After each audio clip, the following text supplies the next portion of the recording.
भूतं भावातीतं त्रिगुणरहितं सद्गुरुं तं Namami.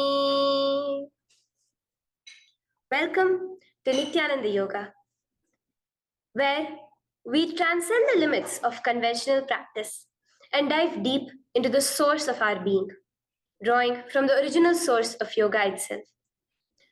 Today, we're embarking on a journey of a simple 308 asanas, the Dvitiya Vinyasa Krama. But it's not just about contorting the body or mastering complex postures. It is about connecting in oneness with the cosmos. Your body will be like wax, moldable and pliable. Today, as we embark on this journey, shed the notion of limitations. Forget the boundaries imposed by your bone and flesh.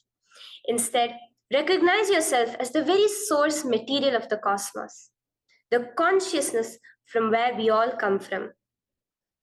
With each movement, you will not just be stretching muscles, you will be reaching into the depths of your consciousness. Visualize yourself as a sculptor, crafting your form with intention and precision. Want to grow 4 inches taller by the end of this session? Believe it, for your body is a wax waiting to be molded as per your intention. There is only one enemy towards this that we have built within each one of us. That is the parasites of negativity. Every muscle you have built in the moment of anger, of anxiety, of pain, of incompletion becomes the boundary of your consciousness. Today, we embark on a journey to detoxify ourselves, make us experience our original nature as divine. So as we go through these 12 components, which is so unique to Nityananda Yoga, from the original source, the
साक्षिभूतं भावातीतं त्रिगुणरहितं सद्गुरुं तं Namami. Welcome to Nityananda Yoga, where we transcend the limits of conventional practice and dive deep into the source of our being, drawing from the original source of yoga itself.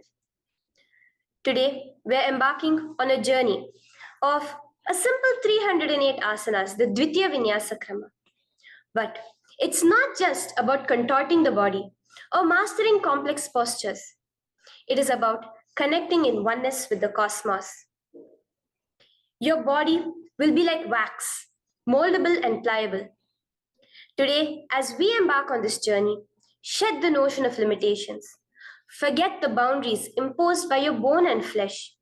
Instead, recognize yourself as the very source material of the cosmos, the consciousness from where we all come from. With each movement, you will not just be stretching muscles, you will be reaching into the depths of your consciousness. Visualize yourself as a sculptor, crafting your form with intention and precision. Want to grow 4 inches taller by the end of this session? Believe it, for your body is a wax waiting to be molded as per your intention. There is only one enemy towards this that we have built within each one of us, that is the parasites of negativity. Every muscle you have built in the moment of anger, of anxiety, of pain, of incompletion becomes the boundary of your consciousness. Today, we embark on a journey to detoxify ourselves, make us experience our original nature as divine. So as we go through these 12 components, which is so unique to Nityananda Yoga, from the original source, the Vedas and Agamas, remember, you are not bound by limitations. You are the creator of your reality. Embrace your true nature. Let us sculpt our beings into an epitome of strength, flexibility, and bliss. Welcome to a transformative experience like no other, Nityananda Yoga. There are 12 different components that consist Nityananda Yoga. One is the asanas, which we traditionally know of. The various body postures revealed by Paramashiva to align the physical geometry of our body, the physical geography of our body, to the cosmic geometry, the cosmic geography. As Paramashiva says, sthiram sukham asanam, that body posture which is steady, comfortable, because it's in its original nature of Paramashivatva. The second are the pranayamas, the various systematic breathing techniques that Paramashiva has revealed for each one of us, that connect us to the higher dimensions of the cosmos and increase the life energy within us. The fourth are the bandhas, the different internal locks of the body. The third are the mudras, the various hand gestures and body movements to seal that life energy within ourselves. The very word mudra means seals. You will be able to seal the space of oneness within you with Paramashiva. The fourth are the bandhas, the various internal locks of the body to awaken the Kundalini Shakti, our latent potential energy, and make us conducive for the ultimate experience. The fifth are the Karanas, the beautiful dance movements of the body, revealed by Paramashiva to put you in the space of ultimate bliss, and which engage all the different parts of your body. The next are the visualizations. As Swamiji says, the intention with which you move your body manifests as your reality. As you hold the visualization within you of the various gods and goddesses of Kailasa, of the various beings of this universe, you manifest the powers of those beings within you. The next are the japas, the various powerful energy vibrations of the cosmos that you will be subtly repeating in your throat center, that will cause your very DNA to be bound to the cosmos, to your consciousness with the highest frequency possible. The next are the pramanas, the chanting of the sacred mantras, the original source scripture of Hinduism that reveal the science of Nityananda Yoga, of yoga, because as Swamiji says, yoga has a source and it is Hinduism. These original verses will manifest the vision Paramashiva had when he created yoga in each and every one of us. There are weights, which is an optional component, helps us to enhance our experience of Nityananda Yoga as revealed from the source scriptures of Hinduism. The next are the mandalas, the cosmic geometrical representation. The Shri Chakra, the Shri Yantra, which is the direct geometrical representation of the cosmos. When you keep that in front of you and gaze at it throughout your Nityananda Yoga, your body will fluidly just align itself to the cosmos. We have the Abharana, the Rudraksha, which we keep on our body, which acts as an energy battery, sucking in, storing the energy that we produce during this Nityananda Yoga and releasing it to us throughout the day to fuel our entire day with consciousness. The last but not the least are the Aushadas, the various sacred herbs that you can apply to, which can be infused with the thought current of Parameshwatva to manifest it within you. With this understanding, let us get right into the practice of Nityananda Yoga, which starts with invoking the presence of Paramashiva himself, the very being of Paramashiva, to witness our Nityananda Yoga today, with the chanting of the Shiva Mula mantra.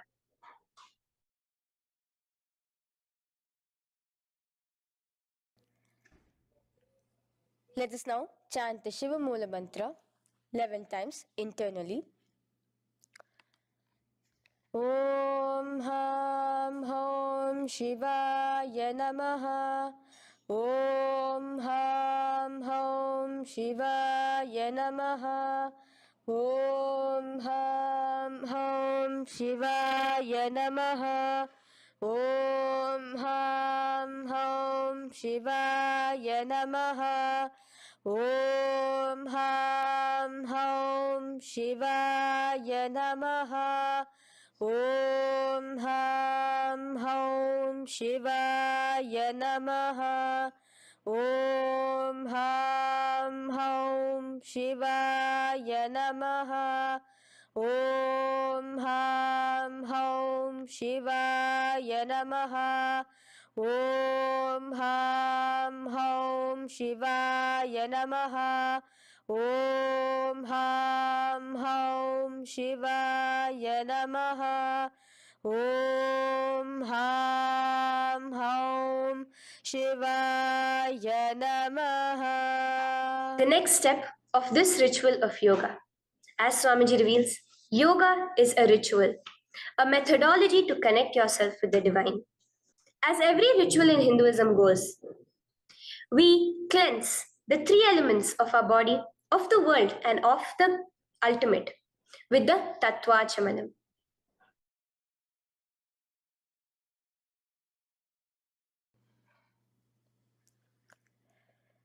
The next is the Tattvachamanam.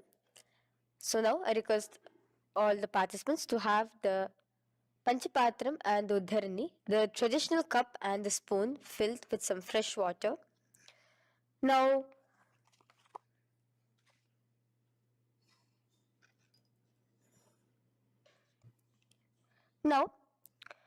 keeping your right hand in the shape of a cow's ear, the Gokarna Mudra, pour an Uddharani of water from the Panchapatram and chanting each of the following mantras internally, drink the water that flows through the base of the palm. Om Atmatattvam Shodayami Svadha. Om Vidyatattvam Shodayami Svadha. Om Shivatattvam Shodayami Svadha. Wash your right hand with water from the Panchapatram. Now, chanting the following mantra internally, wipe the upper and lower lips twice using the base of the right hand thumb, moving the hand from right to the left of the lips. Om Ham Hridayaya Namaha. Wash your right hand with water from the Panchapatram.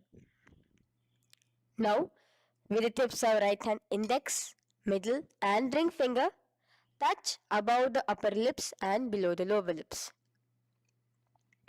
Wash your right hand with water from the Panchapatram. Now, with the tips of right hand index finger and thumb joined together, touch your right nostril, left nostril. With the tips of right hand ring finger and thumb joined together, touch your right eye, right ear, left ear. Wash your right hand with water from the Panchapatram. Now, with the base of the right hand thumb and little finger, touch the navel, right chest, left chest. With the right hand, fingertips together, touch the top of the head, right shoulder, left shoulder, and your heart center. With that, we have the Sankalpa. The Sankalpa, the manifestation of our conscious intention. What is it today each one of us want to manifest through Nityananda Yoga? Hold that in your inner space. Through this conscious intention, which directly happens with the blessings, with the grace of the Supreme Pontiff of Hinduism, Bhagavan Shri Nityananda Paramashivoham, you will just see your intention manifesting as reality.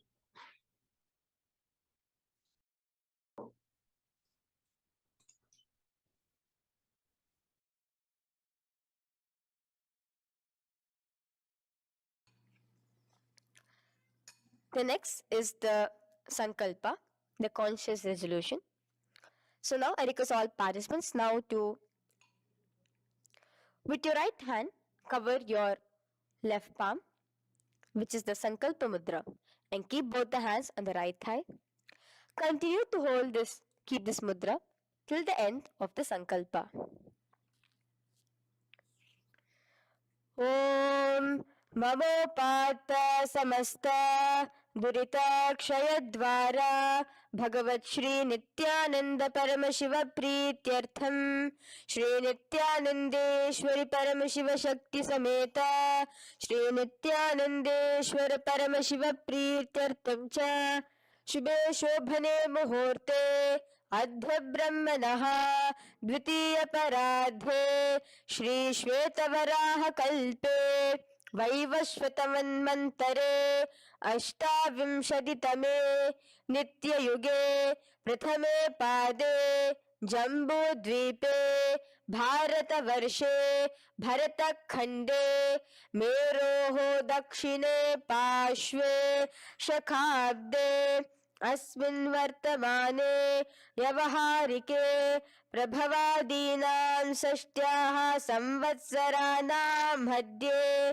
शुभनाम संवत्सरे शुभायने शुभऋतौ शुभमासे शुभपक्षे शुभतिथौ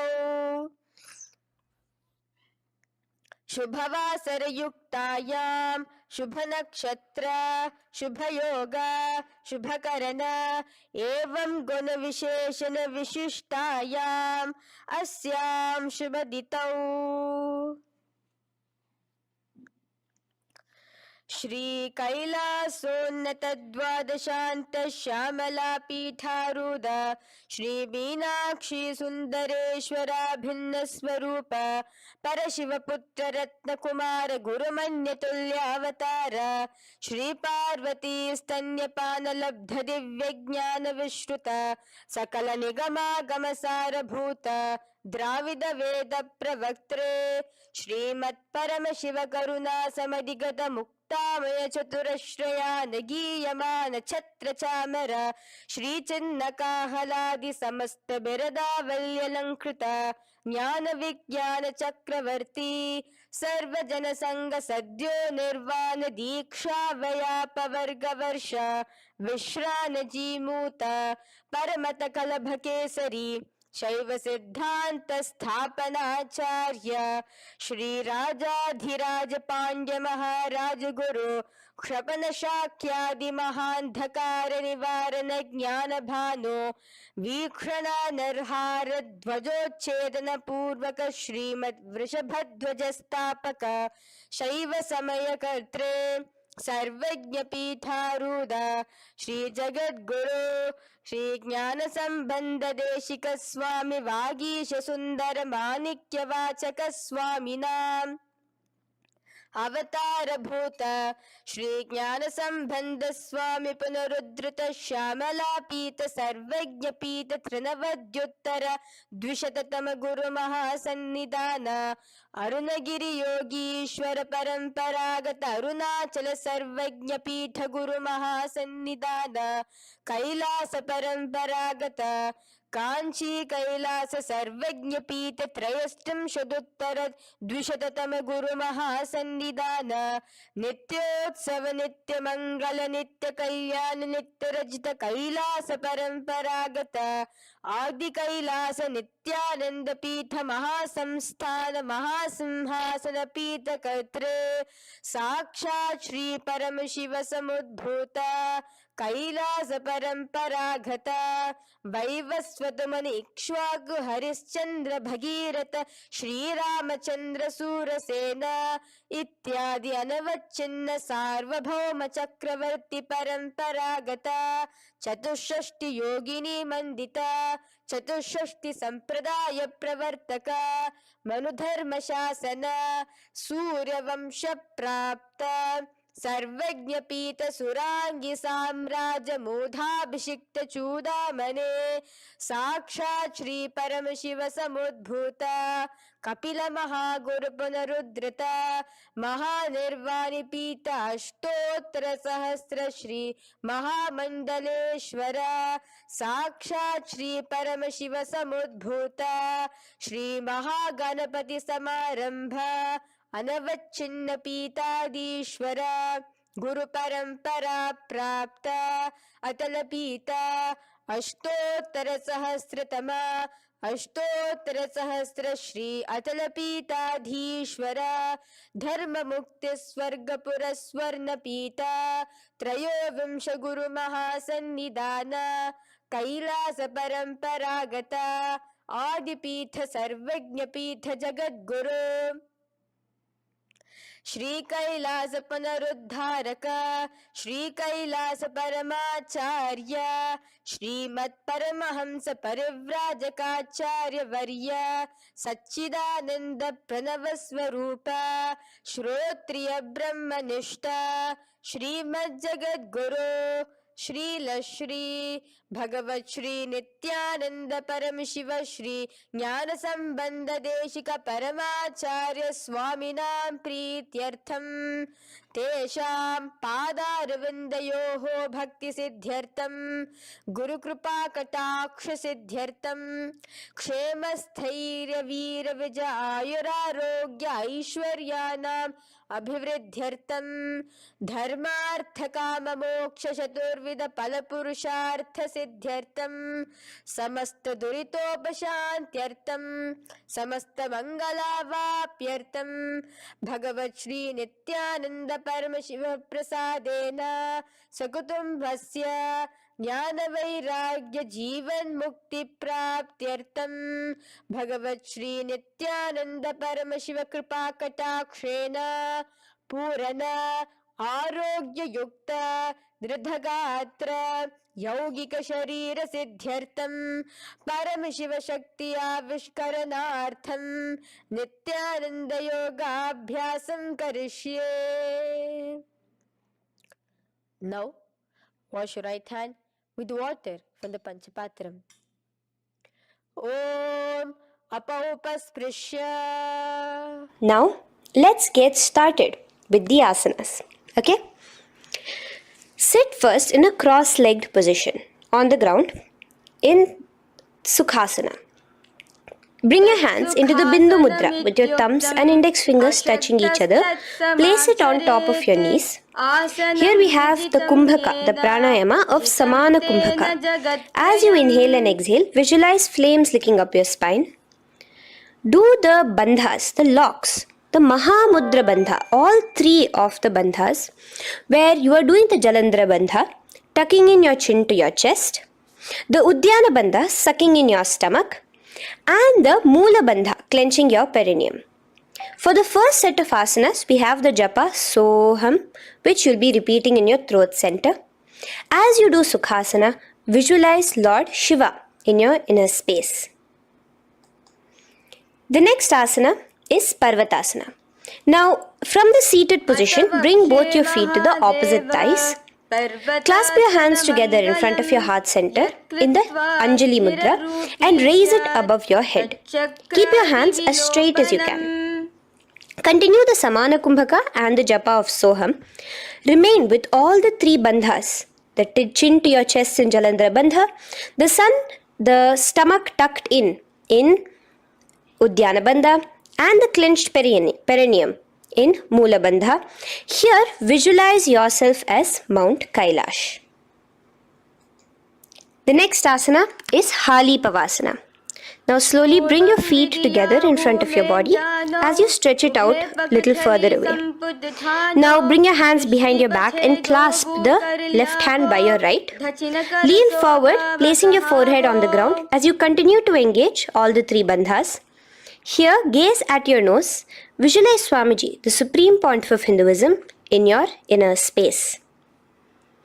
Now, in a similar position from Hali Pavasana, just release your hands, slightly get up and bring your hands in front of your body. Place them on the ground, cupping your hands, making a hollow in Nagi Pavasana. Visualize yourself as a snake, gazing at your nose. Continue the japa, the pranayama and all three bandhas engaged. Now, raise up. This is Kokilasana. Hold your big toes with your index and middle finger in the Prana Mudra. Stretch your legs straight out and upwards. Cross it into Padmasana. Bring it to your opposite thighs. Lean forward and down onto your elbows. Again, tuck your chin into your chest, suck in your stomach and clench the perineum in the Mahamudra Bandha. Visualize yourself as a bird in Kokilasana. The next is Neti Asana. Now, raise up again. Bring one ankle to the top of the opposite knee. Hold the elbows with your hands. Hold the respective elbows with the opposite hands. Again, engage all the three bandhas and rotate your arms in a circular motion. Keep the spine completely straight and gaze towards your nose. Visualize Swamiji, the Supreme Pontiff of Hinduism, in your inner space. Next is Gajasana. Press your hands onto the ground. You can bring your feet a little back as you raise yourself up, your hips up high. Lower your head and then chest, scooping your body forward again and again. Here, engage the Udyana Bandha, where you suck in your stomach along with the Mula Bandha, clenching the perineum. Visualize yourself as an elephant. Gajasana. Now stop the movement slowly. In another dynamic asana, which is Rikshasana, you will start alternatively pressing the heel of one foot onto the ground while lifting the other heel up. Repeat this again and again. The next is Vaishyasana. Now slowly come to a standing position. Stand tall on the tips of just your big toes. Keep your head neck straight line. And bring the middle, index and ring fingers to your heart in the Hridaya Mudra. Continue engaging the Udyana Bandha. Visualize Swamiji in your inner space. Here we have a very interesting movement, which is the Karanas, the dance movements. So the first Karana is Urdhva Janu Karana, which literally means the raised knee. So now stand in the Aramandi position, which is your heels touching together, the toes facing outwards, almost at a 45-degree angle. Bend your knees low and keep both your hands at your chest, elbows parallel to the ground. Twist one knee towards the center of your body. Raise it up, back across the body back to the original position. Simultaneously with the leg movement, follow it with your respective hand, up and across the body. Repeat this alternatively on both sides. Now, in Balalingasana, come back to a standing position straight and interlace your fingers from outside in. This is the Sarva Vashankari Mudra. Hold on to your knee, pulling it up towards your chest. Pull it tight. Continue to keep your spine straight. Engage all the three bandhas, the Jalandhara bandha, the Udyana bandha and the Mula bandha. As you are holding your knee, visualize yourself holding, caressing a baby. Balalingasana. The next asana is Pada Asana. Now the same foot which is raised, clasp it with your hands and pull it behind towards your body, holding it with both your hands. Again, engage all the three bandhas, standing tall. Visualize Swamiji, the Supreme Pontiff of Hinduism, in your inner space.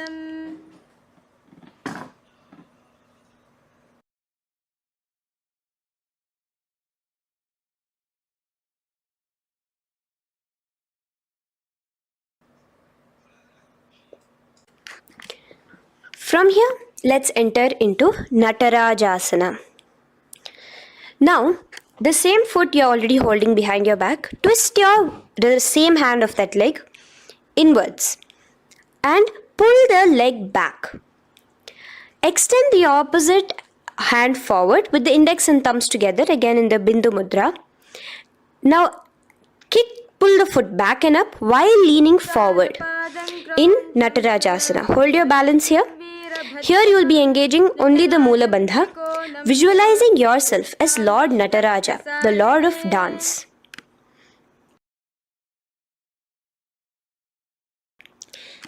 Now again let's repeat Balalingasana on the other side with the other leg. Pull it up towards your chest with the hands in the Sarva Vashankari Mudra. Engage all the three bandhas as you visualize yourself holding and caressing a baby. Now pull your foot back into Pada Asana on the other side. Remain with all the three bandhas engaged. Visualize Swamiji in your inner space. And lean forward. Now, hands stretched in the Bindu Mudra into Natarajasana. Balance there as you visualize yourself as Lord Nataraja. Now, come back to a standing position. Release your leg. Gain your balance. As we enter into the Ardharechita Karana. Now again bring yourself to the Aramandi position, heels together, toes pointed outwards and knees bent. Now from this position, bring your right foot onto the tips of the toes behind the left heel. The heel should be up. Bring your left hand towards your chest, parallel to the ground again, and extend the right arm out and wide like a pendulum. Bring it back towards your chest. Now while your arm is swinging, remember to move your fingers one by one inwards towards the palm and then outwards. Now place the right hand over the nose. Uncross your ankles. Let's do this on the other side also. Cross the left ankle behind and stretch the left hand out like a pendulum.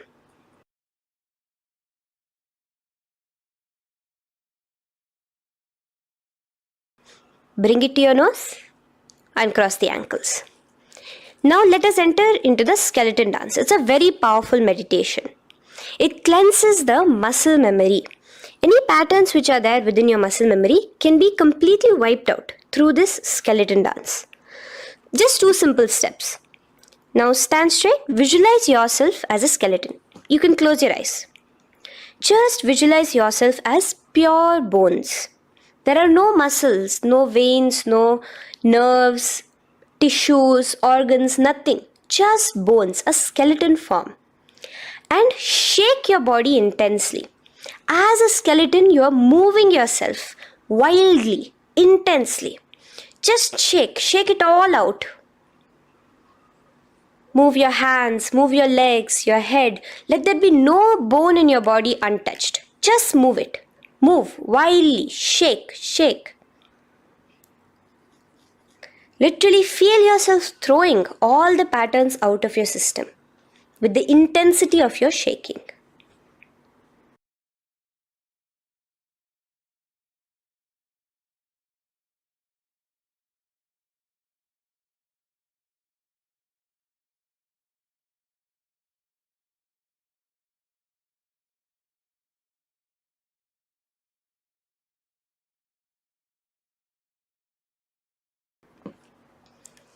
Now slowly calm down. Take a few steps, gain your breath back. That's a powerful meditation we did. Let us do the next Karana. Again, come back to a standing position. Do the Aramandi. Your toes outwards, knees bent with your feet together. Now here, raise your hands above your head. Keep your palms completely straight and cross the wrists with the palms facing forward and the back of the hands outward. Now from the crossed wrists, uncross the wrists, spreading your arms out wide while you turn your hip towards the side. Turn by the waist sideways. Bring your hands back over the head and turn on the other side. Repeat this on the other side. Do it again. Let's twist out. Come back to the middle and twist out again. This is the Kati China Karana. Now stand tall. Raise your hands above your head. Bring yourself to the top of the tip of your toes. Let your hands face each other parallel to the ears. You're tall, pushing yourself, stretching yourself. Again, engage all the three bandhas. Tucking in your chin to the chest, sucking in your stomach and clenching your perineum. Visualize yourself as a palm tree. We have the japa changing over here where you will be repeating Shivoham in your throat center. Tadasana.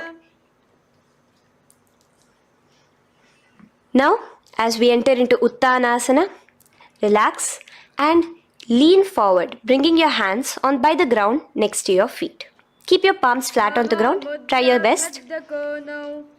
Engage all the three bandhas. Remain with all the three bandhas engaged as you visualize Swamiji, the Supreme Pontiff of Hinduism himself, in your inner space. Now jump your feet back into Tarakshvasana, coming to a plank position. Keep your hands shoulder width apart. Be steady there.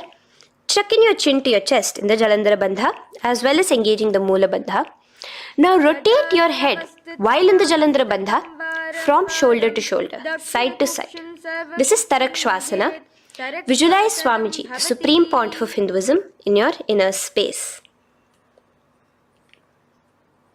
Yes. Now lay flat onto the ground in Bhujangasana. Lower your entire body down. Now point your toes backwards. Keep your hands by the side of your chest and push yourself off the ground. Remember to use the strength of your lower back to hold yourself up. Open your mouth wide. Inhale through the hollow of your throat and exhale through your nose. This is the Bhujangani Mudra. In Bhujangasana, you will visualize yourself as a cobra. Now come back into a plank position. So you can tuck in your toes and come back into a plank position. In Shashasana, alternate bringing one knee towards your chest, back and forth. So you'll bring one knee front, push it back and bring the other knee. Repeat this again and again. Do the Sahaja Kumbhaka. Simple breathing in, breathing out. Engage the Mula Bandha, clenching your perineum. Visualize Swamiji, the Supreme Pontiff of Hinduism. Okay. Now place your legs back into the plank position as we enter into Rathasana. Again, bring one foot between your hands and alternate jumping one foot back and bringing the other foot forward simultaneously. Again and again. Continue the Sahaja Kumbhaka and the Mula Bandha engaged as you visualize yourself as a chariot, a Ratha, in Rathasana. Now, into Veerabhadrasana. Remain one leg in between your hands. So as you jump, one leg comes between your hands. Stop in that position. One leg stretched back. And raise yourself up into a standing position. So the front foot will be pointing forwards and bent at a 90-degree angle. The knee will be bent at a 90-degree angle. The other leg, which is extended back, the foot will be pointed sideways at a 45-degree angle. Now raise your palms, hands up, parallel beside your ears. Do the Uddiyana Bandha along with the Mula Bandha, pulling in your stomach in. Gaze towards your third eye as you visualize yourself as Lord Veerabhadra. Now relax down, Switch your legs around and let us do Virabhadrasana on the other side. Stretch your hands up, gaze towards your third eye, suck in your stomach in the Uddiyana Bandha and visualize yourself as Lord Virabhadra. Okay, bring your feet together now. Let us move into Vrikshasana. Now stand tall, gain your balance here slowly. Bring one foot towards the inner thigh. Bring your palms together, raise them up above your head in the Anjali Mudra. Keep your elbows as straight as you can. Again, continue the Uddiyana Bandha, sucking in your stomach. Gaze forward, hold your balance, visualize yourself as a tree, the stability of a tree in Vrikshasana. Now, slowly bring your hands down. Now the foot which is in your inner thigh, bring it towards the opposite, to the root of the opposite thigh. Bring your hands in the Namaskar Mudra in front of your heart center together and visualize yourself here as Lord Garuda, just engaging the Mula Bandha alone here. This is Garudasana. Now let us repeat Vrikshasana on the other side. Slowly put your foot down. Bring the other foot to the inner thigh. Raise your hands above your head. Suck in your stomach in the Uddiyana Bandha and visualize yourself as a tree. Let's repeat Garudasana on the other side. Slowly bring the foot to the opposite thigh and lower your hands to be in front of your heart center. Release the Uddiyana Bandha, just engaging the Mula Bandha, clenching your perineum. Visualize yourself as Lord Garuda, the eagle vehicle of Lord Mahavishnu. Okay, bring both your feet to the ground now and spread them far apart from each other. Now keep one leg toes pointing forward and the other set of toes pointing sideways. Straighten your arms out parallel towards the ground. Bring your front arm down towards the front foot, beside your foot, while the other arm extends towards the sky. Visualize yourself as a triangle in Trikonasana. Now raise up and let's repeat Trikonasana on the other side. Switch the position of your legs around and go forward. The other arm raised towards the sky. Visualize yourself as a triangle. Now come back to a standing position. Bring your feet together. We are having another Karana, the Nikuttaka Karana. Bring yourself to the Aramandi position. Feet together, knees out wide. Here now bring your hands towards your chest, but keep both your palms parallel towards each other. Bring your right foot onto the toes with the heels up. And simultaneously bringing the right hand towards the top. Now drop the right foot, simultaneously lifting the left foot onto the toes and switch the hands position. Now the left hand is on the top and the right hand is on the bottom. Repeat and let us do this repeatedly. Okay, relax now, come back to a straight position and sit down onto your toes. Sit on your heels with your toes on the ground, knees raised up off the ground, together in front of you in Angushtasana. Bring your hands together in the Namaskara Mudra in front of your heart center. We have a very interesting pranayama over here, which is the Bhramari Kumbhaka, where you will be subtly buzzing like a bee as you do this asana. The japa we will be entering into is Sadashivoham. In Angushtasana, engage the Mula Bandha as you visualize Swamiji, the Supreme Pontiff of Hinduism, in your inner space. Now in the same position, slowly bring your hands to the ground. Balance yourself as you stretch one foot forward, sitting on the heel of one foot and the other foot stretched forward, toes pointed upwards. Bring your hands to the Vara Mudra, just the tips of the finger on the ground while the palm faces forward, both your hands. Continue to engage the the Mula Bandha, clenching the perineum as you visualize Swamiji, the Supreme Pontiff of Hinduism, in your inner space. Now, Stretch, the leg is stretched forward, right? Stretch the same hand, the respective hand forward and clasp onto the big toe of that foot in the Prana Mudra with your index and middle fingers. The other hand, bring it to the back of the respective heel in Vidhunanasana as you visualize Swamiji in your inner space. Okay, bring your 2 feet back together as we repeat Saurasana on the other side. Stretch your left leg forward now. Palms in the Varamudra on the ground. Visualize Swamiji in your inner space. And lean forward into Vidhunanasana on the other leg. Clasp your toes. Bring the other hand to the back heel. Continue to visualize Swamiji.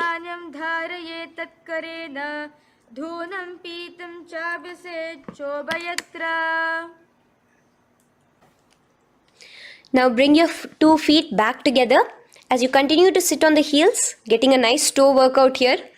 Balance on your toes, bring your knees together in front of you. Now place your palms on top of the respective knees with the hands facing upwards, the palms facing upwards. Leave a slight gap between your palms and knees. As you gaze forward, engage the Jalandhara Bandha, tucking in your chin to your chest, and look between the gap between your hands. Brahma Jurankushasana.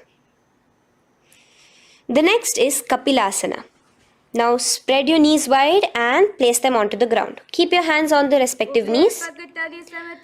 Pull your stomach in and up in the Uddiyana Bandha. Gaze towards your nose as you visualize yourself as Maha Kapila Muni, the first man that ever started thinking.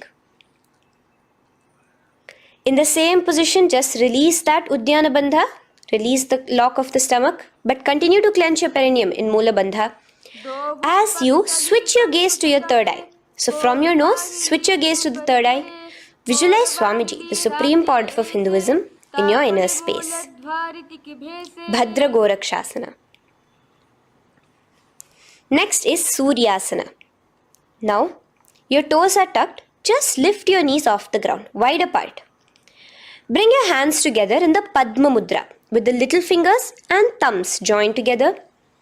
Engage the Uddiyana Bandha, suck in your stomach and raise your hands up tall above your head.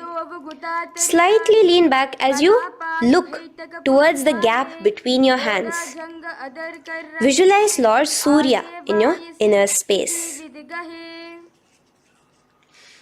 Now relax, slowly bring your hands to the ground.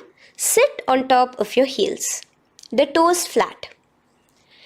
Here, keep your hands on top of your knees and lift your tongue up against the roof of your mouth in the Manduki Mudra. Do the Sahaja Kumbhaka, simple breathing in and out. Engage the Mula Bandha, clenching your perineum. With the Japa Sadashivoham, repeating in your inner space, here you will visualize yourself as a frog in Mandukasana. Your tongue pressed against the upper palate. Is your frog-like tongue catching the nectar of immortality dripping from your Sahasrara Chakra? Gaze towards your third eye in Mandukasana. Now from here itself, moving into Uttana Mandukasana. Just bring your hands to the opposite shoulders, remaining in the same seated position. Continue with the Uddiyana Bandha engaged, gazing at your third eye. The Manduki Mudra, tongue pressed against the top of your palate, visualizing yourself as a frog in Uttana Mandukasana. Slowly bring your hands out from behind your back. Now slightly raise up and cross your ankles behind you. Sit on top of your crossed ankles. Keep your knees wide and your fingers spread on the top of your knees, both your hands. Open your mouth wide and stick out your tongue, exhaling forcefully. Gaze at the tip of your nose.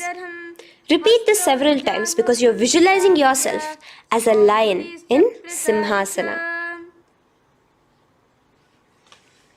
The next asana is Bhadrasana.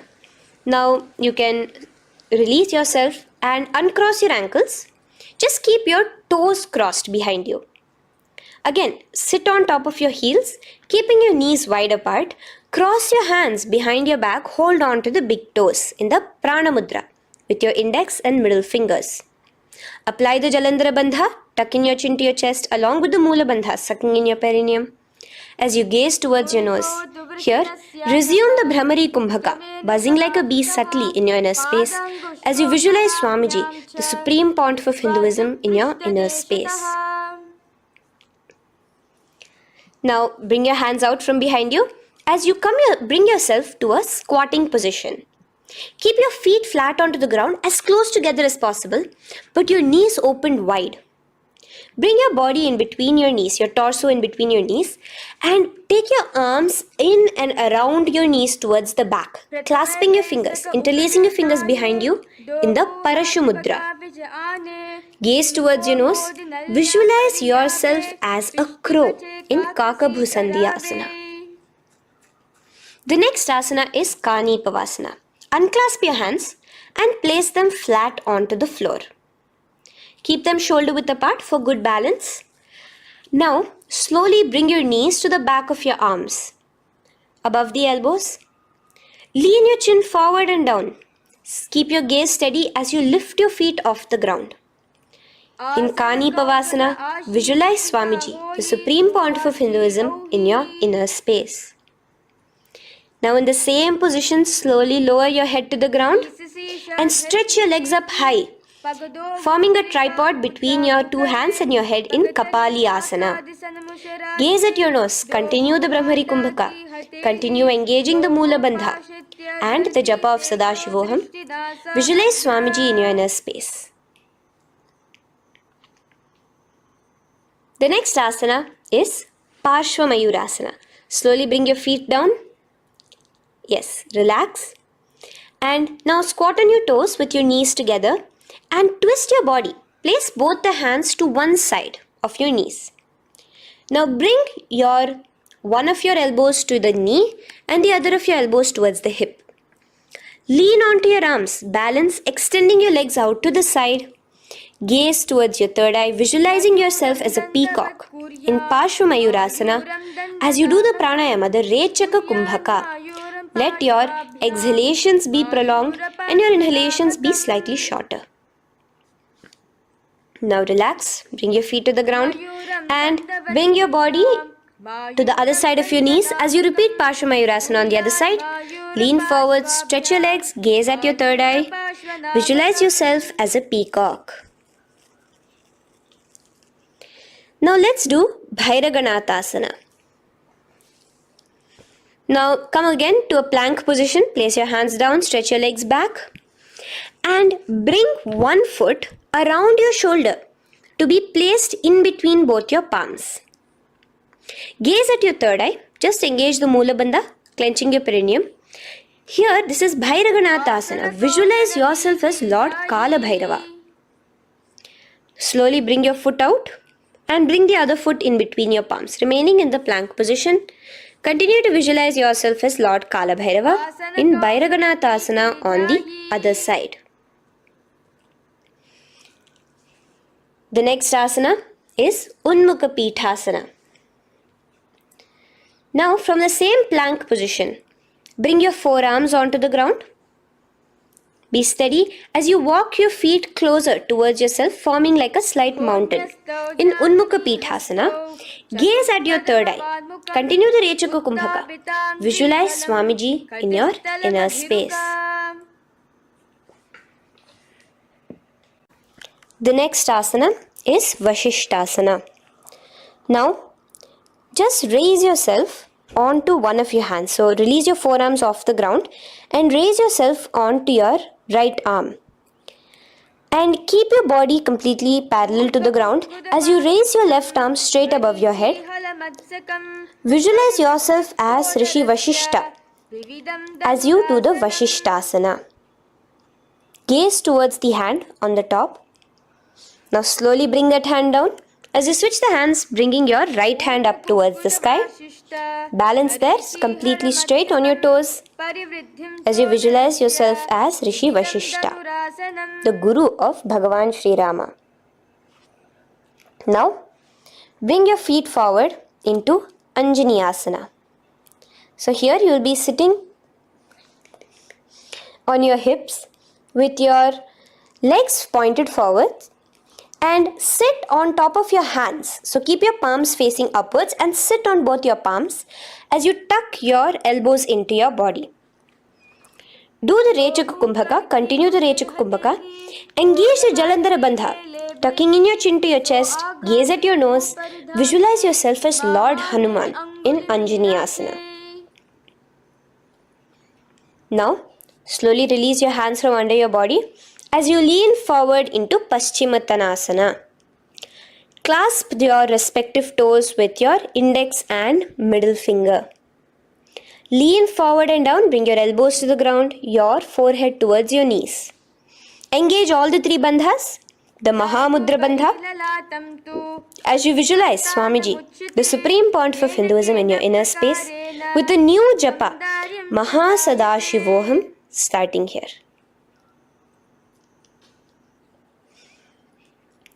The next is Ugrasana. Now, you can raise up and clasp your hands behind your neck in the Parashumudra. Interlace both your fingers. Lean forward and down, bringing your forehead to your knees and your elbows onto the ground. Again, engage all the three bandhas in the Mahamudra Bandha as you visualize Devi Kali in your inner space in Ugrasana. The next is Marichi Asana. So raise up and keep one leg pointed forward while you bring the other leg towards the groin, the knee pointed upwards. Place the foot flat on the ground. Now lean forward, bring both your hands, wrap your arms around the raised knee, clasping your hands behind the back together. Bring your chest to the thigh with your head towards the knee. Here engage just the Mula Bandha, sucking in your perineum, as you visualize yourself as Rishi Marichi in Marichi Asana. The next asana is Mahamudrasana.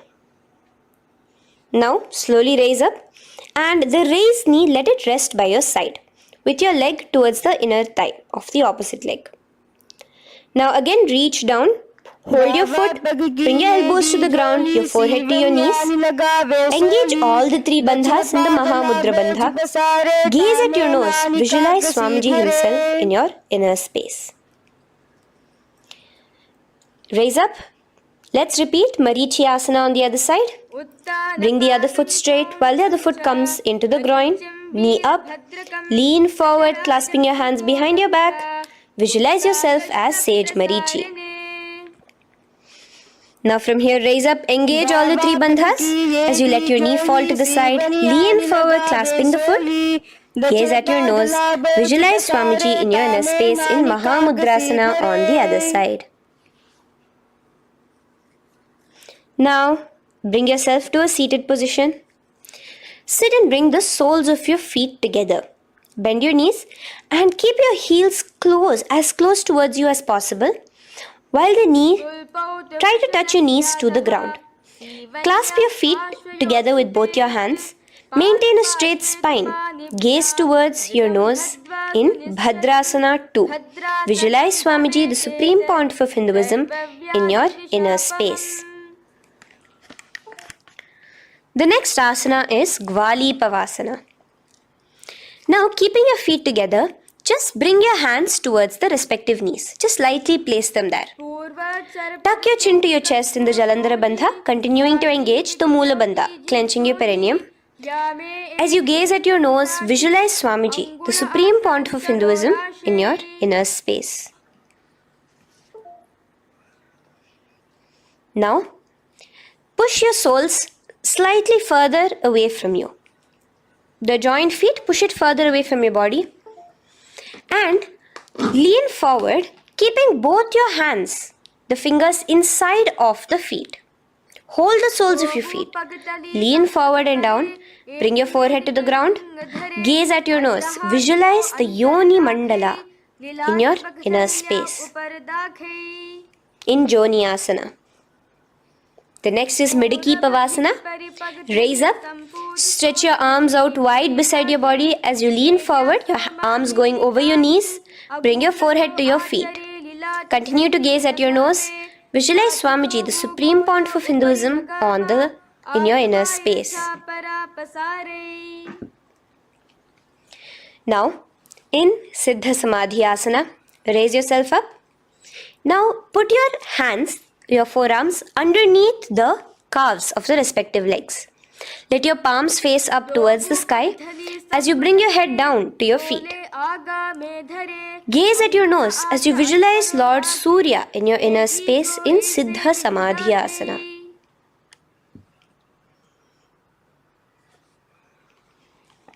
The next asana is Chiniki Pavasana. Raise up now. Bring both your feet together in front of you. Bring your feet back close to your body. Now place your hands underneath both the feet and pull your feet open like a book facing towards the sky. Both your feet. Press your elbows onto your thighs near the knees and gaze towards your nose, visualizing Swamiji in your inner space in Chiniki Pavasana. Giving yourself a nice stretch. Now, release your feet and bring your hands to the respective knees. Gently push down on your knees, pushing it towards the ground. Suck in your stomach in the Uddiyana Bandha. Gaze at your third eye, visualizing Swamiji in your inner space. This is Charapata Chokasana.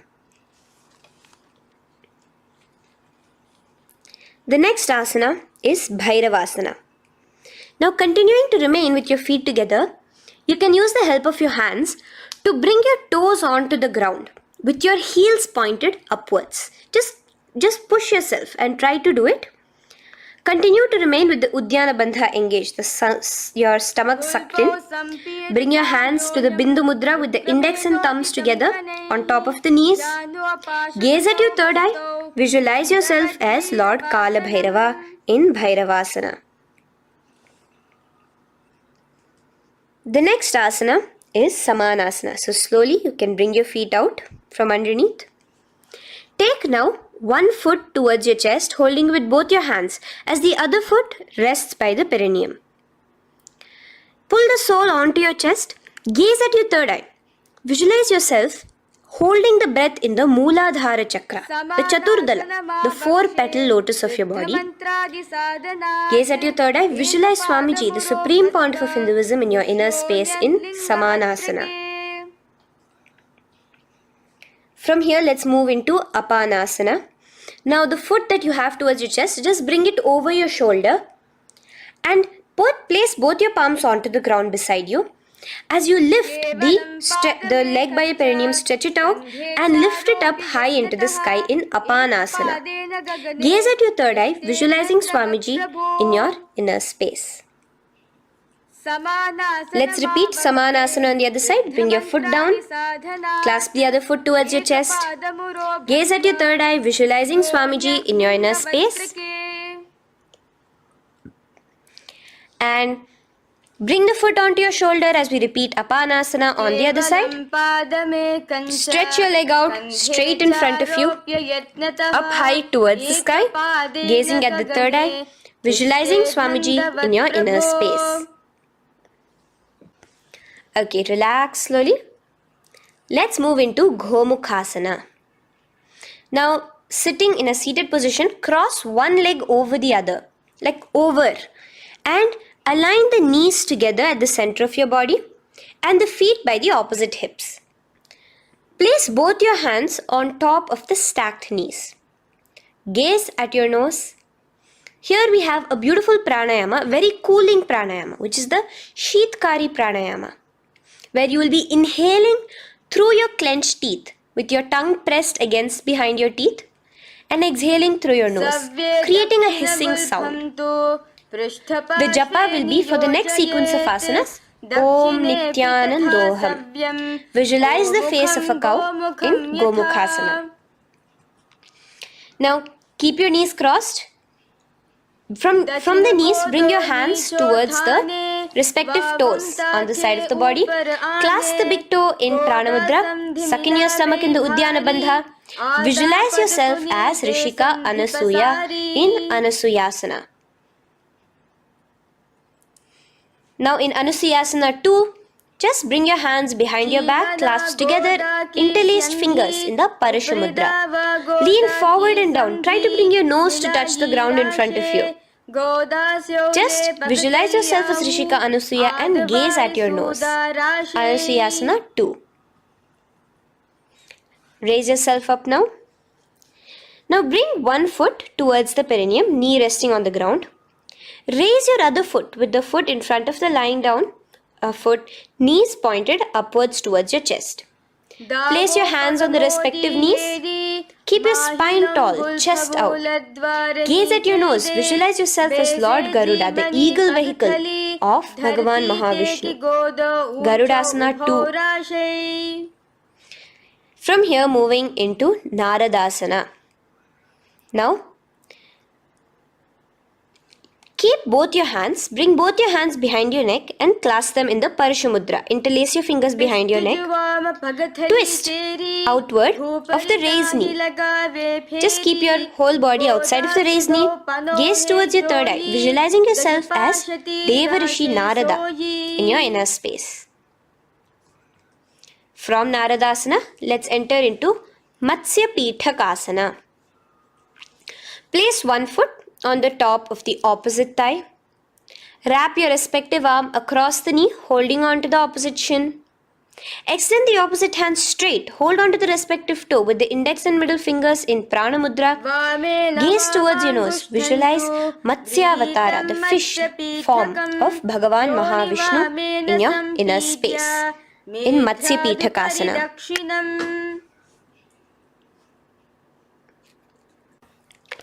From there, let's repeat the Gomukhasana and the rest of the asanas on the other side too. So slowly you can cross your knees over to the other side in Gomukhasana. Keep your hands on the top of your knees. Gaze at your nose as you visualize the face of a cow in Gomukhasana. Continuing into Anusuyasana on the other side, bring your hands to your toes. Suck in your stomach in the Uddiyana Bandha. Gaze at your nose, visualize yourself as Rishika Anasuya. And lean forward, bringing your hands behind your back in Anusuyasana 2. Interlace your fingers in the Parashamudra. Continue to gaze at your nose, visualizing yourself as Rishika Anasuya. As you relax the Uddiyana Bandha, just clenching the Mula Bandha alone. Raise up, bring your feet together in front of you as we enter into Garudasana 2. Place your hands on the respective knees. Stay straight. Visualize yourself as Lord Garuda as you gaze towards your nose. And twist your body out of the raised knee, hands clasped in the Parashamudra behind your neck. Gaze at the third eye, visualizing yourself as Devarishi Narada. And bring the foot to the opposite thigh as we enter into Matsya Asana on the other side. Clasp your toe in Prana Mudra. Gaze at your nose, visualizing Matsya Avatara, the fish avatar of Lord Vishnu in your inner space. Now let's enter into Matsyendrasana. Remaining in the same position with one foot on the opposite thigh, place the other foot on the ground on the far side of the other thigh. Twist. Bring your elbow outside the raised knee. Keep the raised arm by your neck. Turn backwards. Gaze towards your third eye, the other hand straight out. Visualize Matsyendranatha, the great Rishi and master of Hatha Yoga in your inner space. Just switch your hands around. Straighten the hand that was originally bent and bend the other hand towards your neck.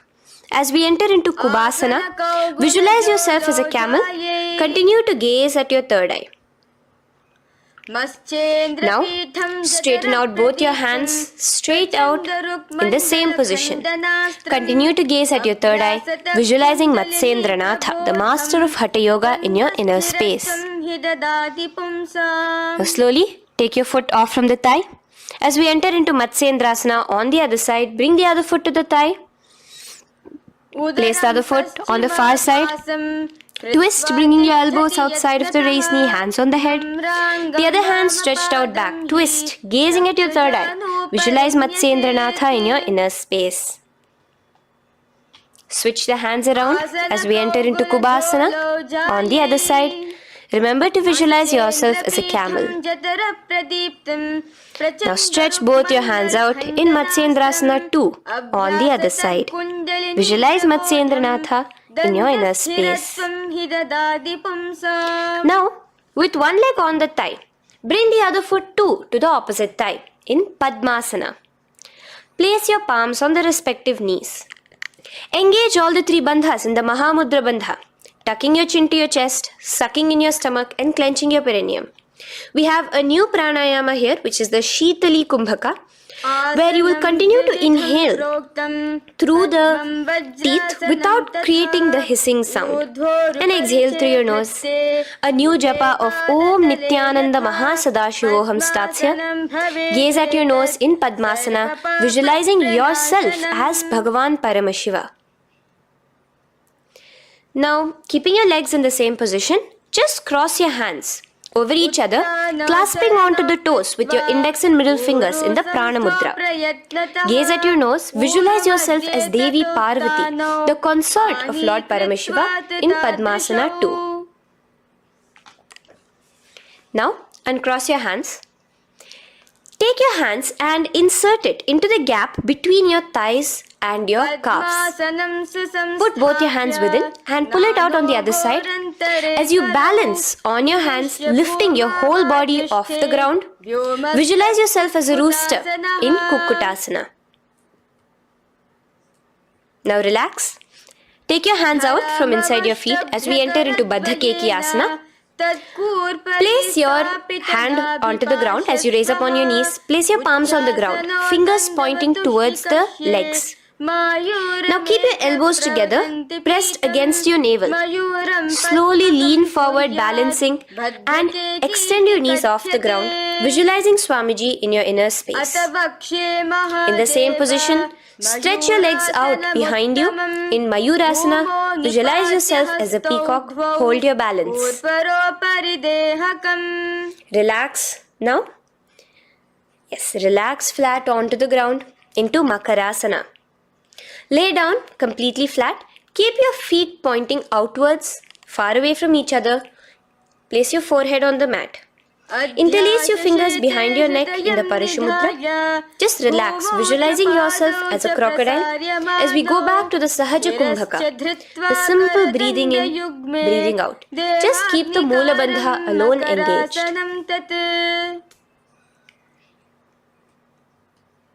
The next asana is Shalabhasana.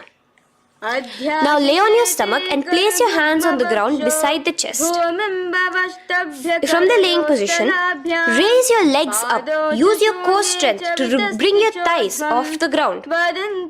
Visualizing yourself as a locust in Shalabhasana. Relax your feet down and bring your hands to your feet, pulling your feet down towards the ground beside your hips. In Ushtrasana, visualize yourself as a camel. Now slowly kick your legs back. Rise your hand is clasping your feet. Pull your feet towards the sky, lifting your chest and thighs off the ground. In Dhanurasana, gaze at your third eye. Visualize yourself as Paramashiva's bow. Relax slowly and come up to a sitting position. In Bhagasana, sit on both your knees with your head, neck and spine straight. Clench your perineum in the Mula Bandha. Place your hands on top of your knees. Gaze towards your third eye, visualizing Swamiji, the Supreme Pontiff of Hinduism, in your inner space. From here, we enter into Gohyasana. We have a couple of headstand postures here, so get yourself ready. Now, place your forearms on the ground with your fingers interlocked. Ensure your elbows are at shoulder width for the best balance.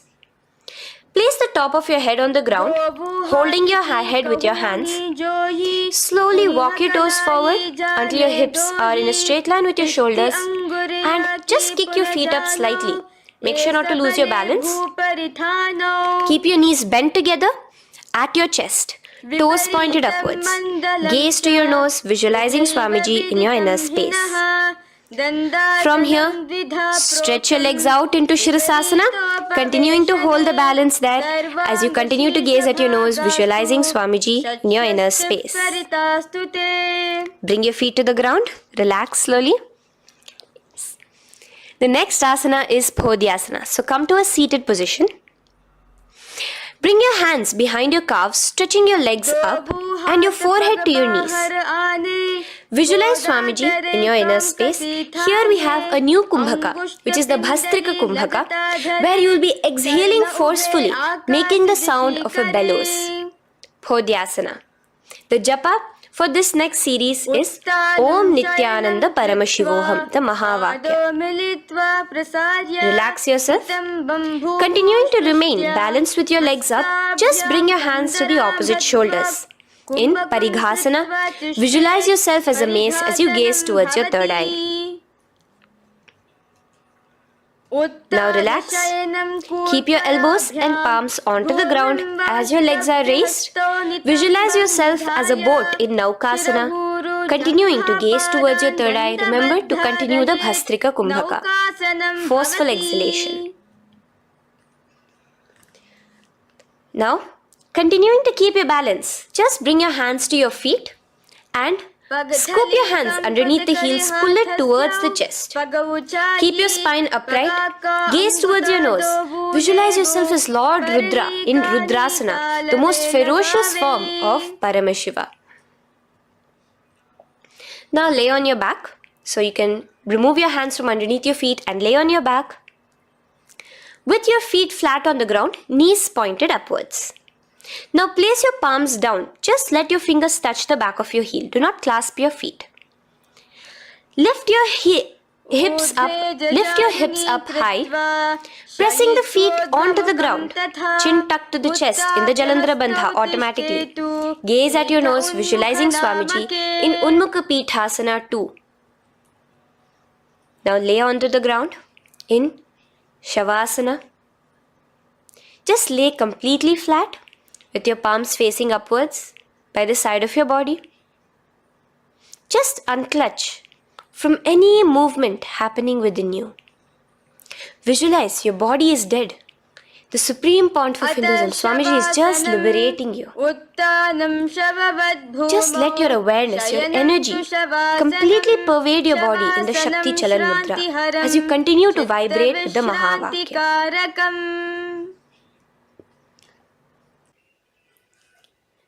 Roll over to one side and come to a seated position. Feel the life entering your body back. In a seated position, let us get continued with the sequence. We have 200 asanas more to go, starting with Yatha Sanishtasana. In Yatha Sanishtasana, sit in any posture you are completely comfortable in, bringing your hands into the Bindu Mudra with the thumbs and index touching. Start off with the Samana Kumbhaka. As you're inhaling and exhaling, feel flames licking up your spine. Clench your perineum in the Mula Bandha with the japa Om Nityananda Paramashivoham for the remaining of the sequence. Visualize Swamiji in your inner space. From here, moving into Samasana, where you bring your feet to a cross-legged position. Keep your hands on your knees with the thumbs and index touching in the Bindu Mudra. Just inhale and exhale as you visualize Swamiji in your inner space. The next is Muktasana. Press your left foot against your genital region. Place the right foot on top of your left. Keep your hands facing downwards on top of your knees. Sit straight, gazing towards your nose. Visualize yourself as a sage liberated by Swamiji himself. Now, continue to remain in the same position as we go into Siddhasana, where your gaze will be switching from the nose to your third eye. Continuing to visualize Swamiji in your inner space, ensure the Mula Bandha, the perineum, is locked. In Siddhyasana now, continuing the same position. Engage all the three bandhas, sucking in your stomach, bringing your chin to your chest in the Mahamudra Bandha. Switch the gaze to the ground in front of you from your third eye. Visualize Swamiji in your inner space. Now, relax the Uddiyana Bandha and Jalandhara Bandha. Just keep the Mula Bandha, the perineum, alone clenched as we enter Rudrasana 2. where your legs will remain in the same position, just your hands alone from resting on your knees will turn around to the Bindu Mudra, the thumbs and index touching. Gaze towards the third eye, visualize yourself as Lord Rudra, the fierce dimension of Paramashiva. The next is Santadhunasana. Keep your hands in the Bindu Mudra, your legs crossed in the same position. As you switch your gaze from your third eye to your nose, visualizing Swamiji, his tranquility, unshakable nature. Now, relax the Bindu Mudra, keep your legs in the same position, and bring your hands to your navel, cupping one palm over the other in the Samputa Mudra. It looks sort of like a lotus bud. Continue to visualize Swamiji in your inner space in Siddhasana 2.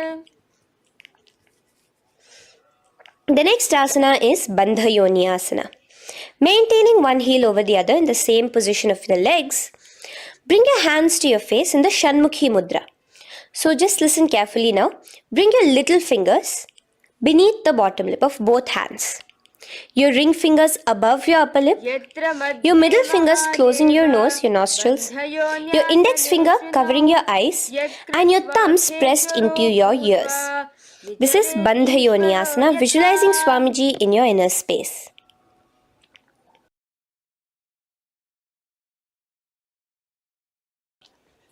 The next asana is Virasana. Now, you can remove your hands from your face and bring one foot onto the opposite thigh, and the other foot underneath the thigh.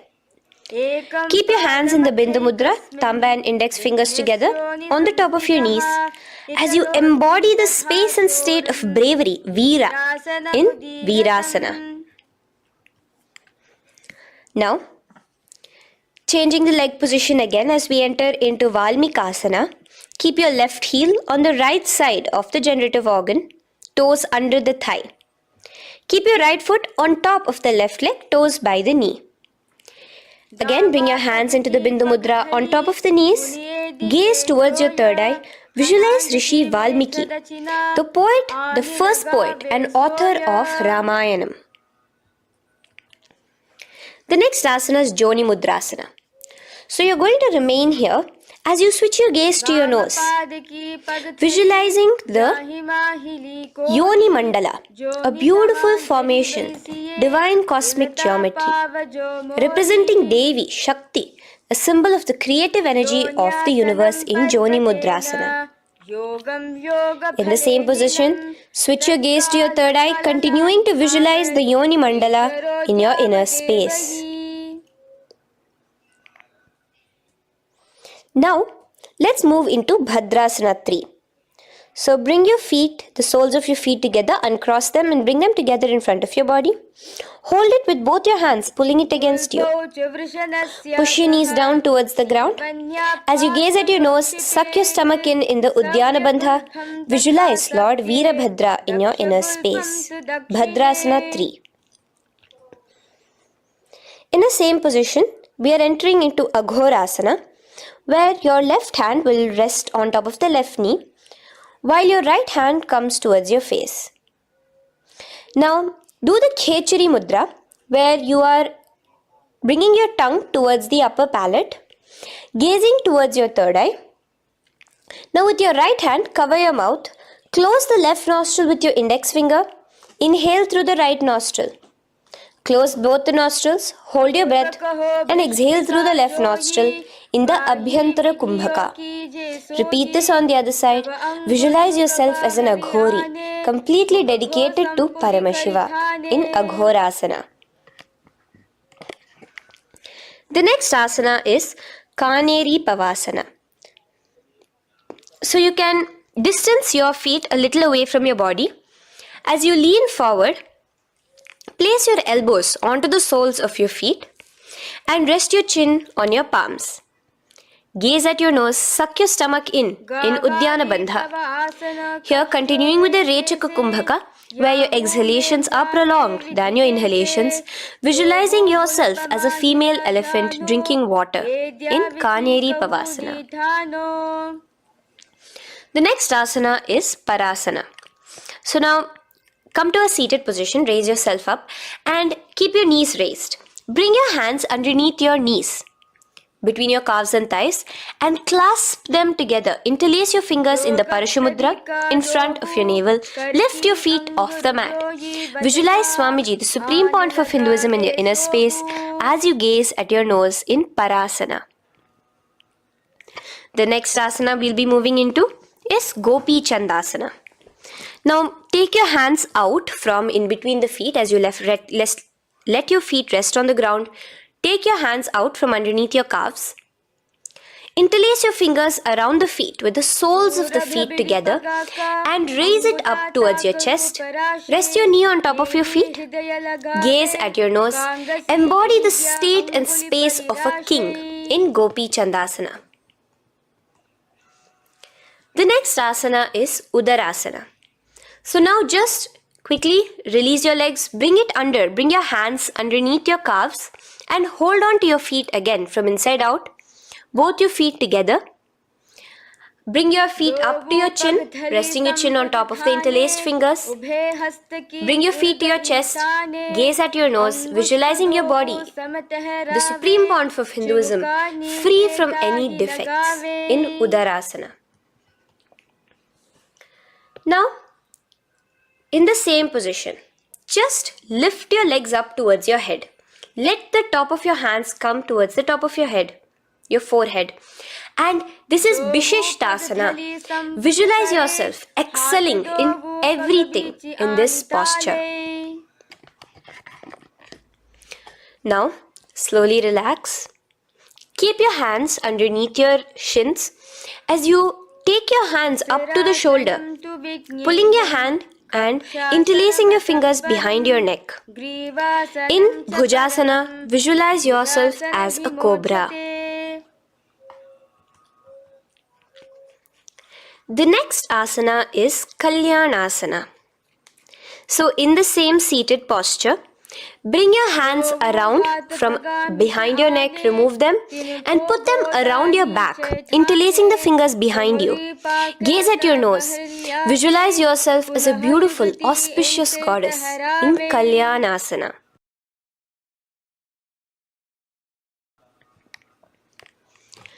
The next posture is Sankatasana. So now, uncross your hands from behind you. Release yourself completely onto the ground. Place your left knee on the mat and the left foot flat. Sit on top of your left foot, knee pointed forward. Raise your right leg on top of the left, bringing the right heel to the left hip. Place your hands on the opposite knees. Here, do the Ujjayi Pranayama. As you inhale and exhale, make the sound of an ocean.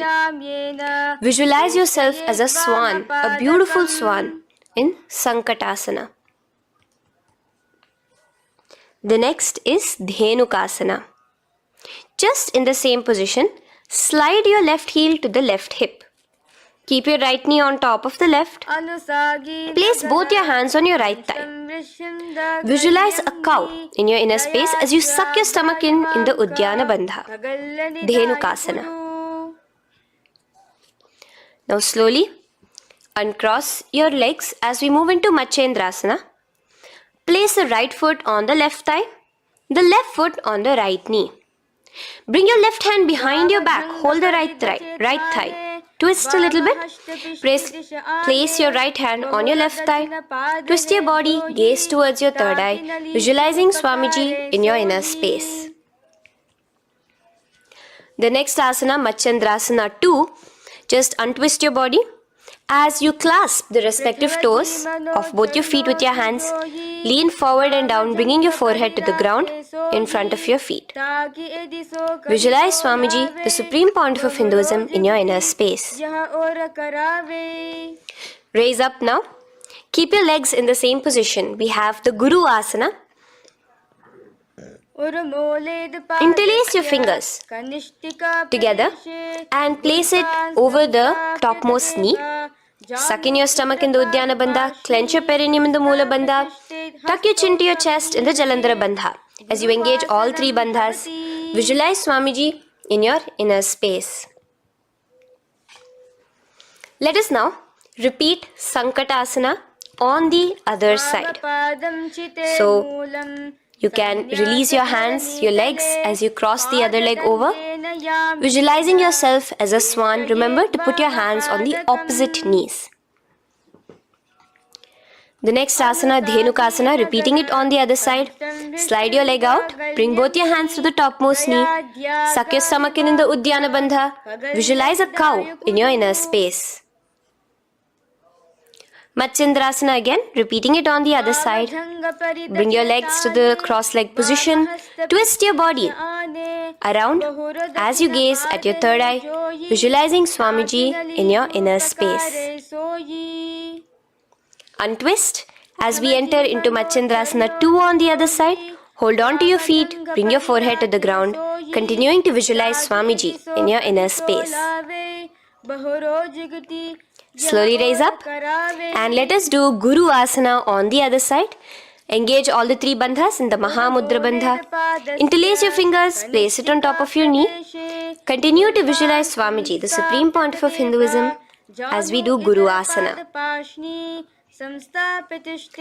Now, slowly uncross your feet and place them flat on the ground, knees towards the chest in Pashasana. Keep your hands holding the opposite knees, thighs together, and keep your spine completely erect.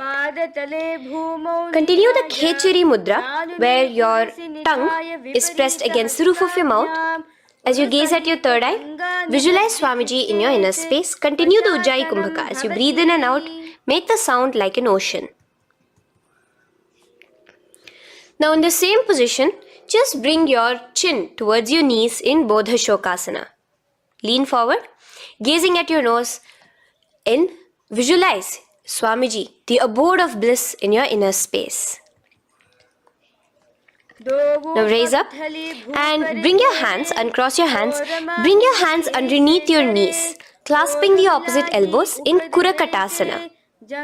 Gaze at your nose, visualizing Swamiji in your inner space. Now, in the same position as Kurakatasana, just cross your ankles into Sumati Asana. Toes pointed upwards. Gaze at the nose. Visualize the great sage and Maharishi Sumati in your inner space. The next asana is Dandasana.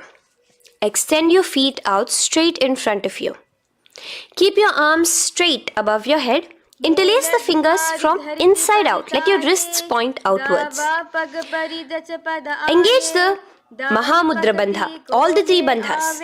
As you gaze at your nose in Dandasana, visualize Swamiji in your inner space. The next is Arambhasana. Now keeping your legs straight, release the Jalandhara Bandha and the Uddiyana Bandha, keeping your perineum clenched in Mula Bandha. Lean forward and down. Hold your big toes in the Prana Mudra with your index and middle fingers. Head to your knees. Do here the Nadi Shodhana Pranayama.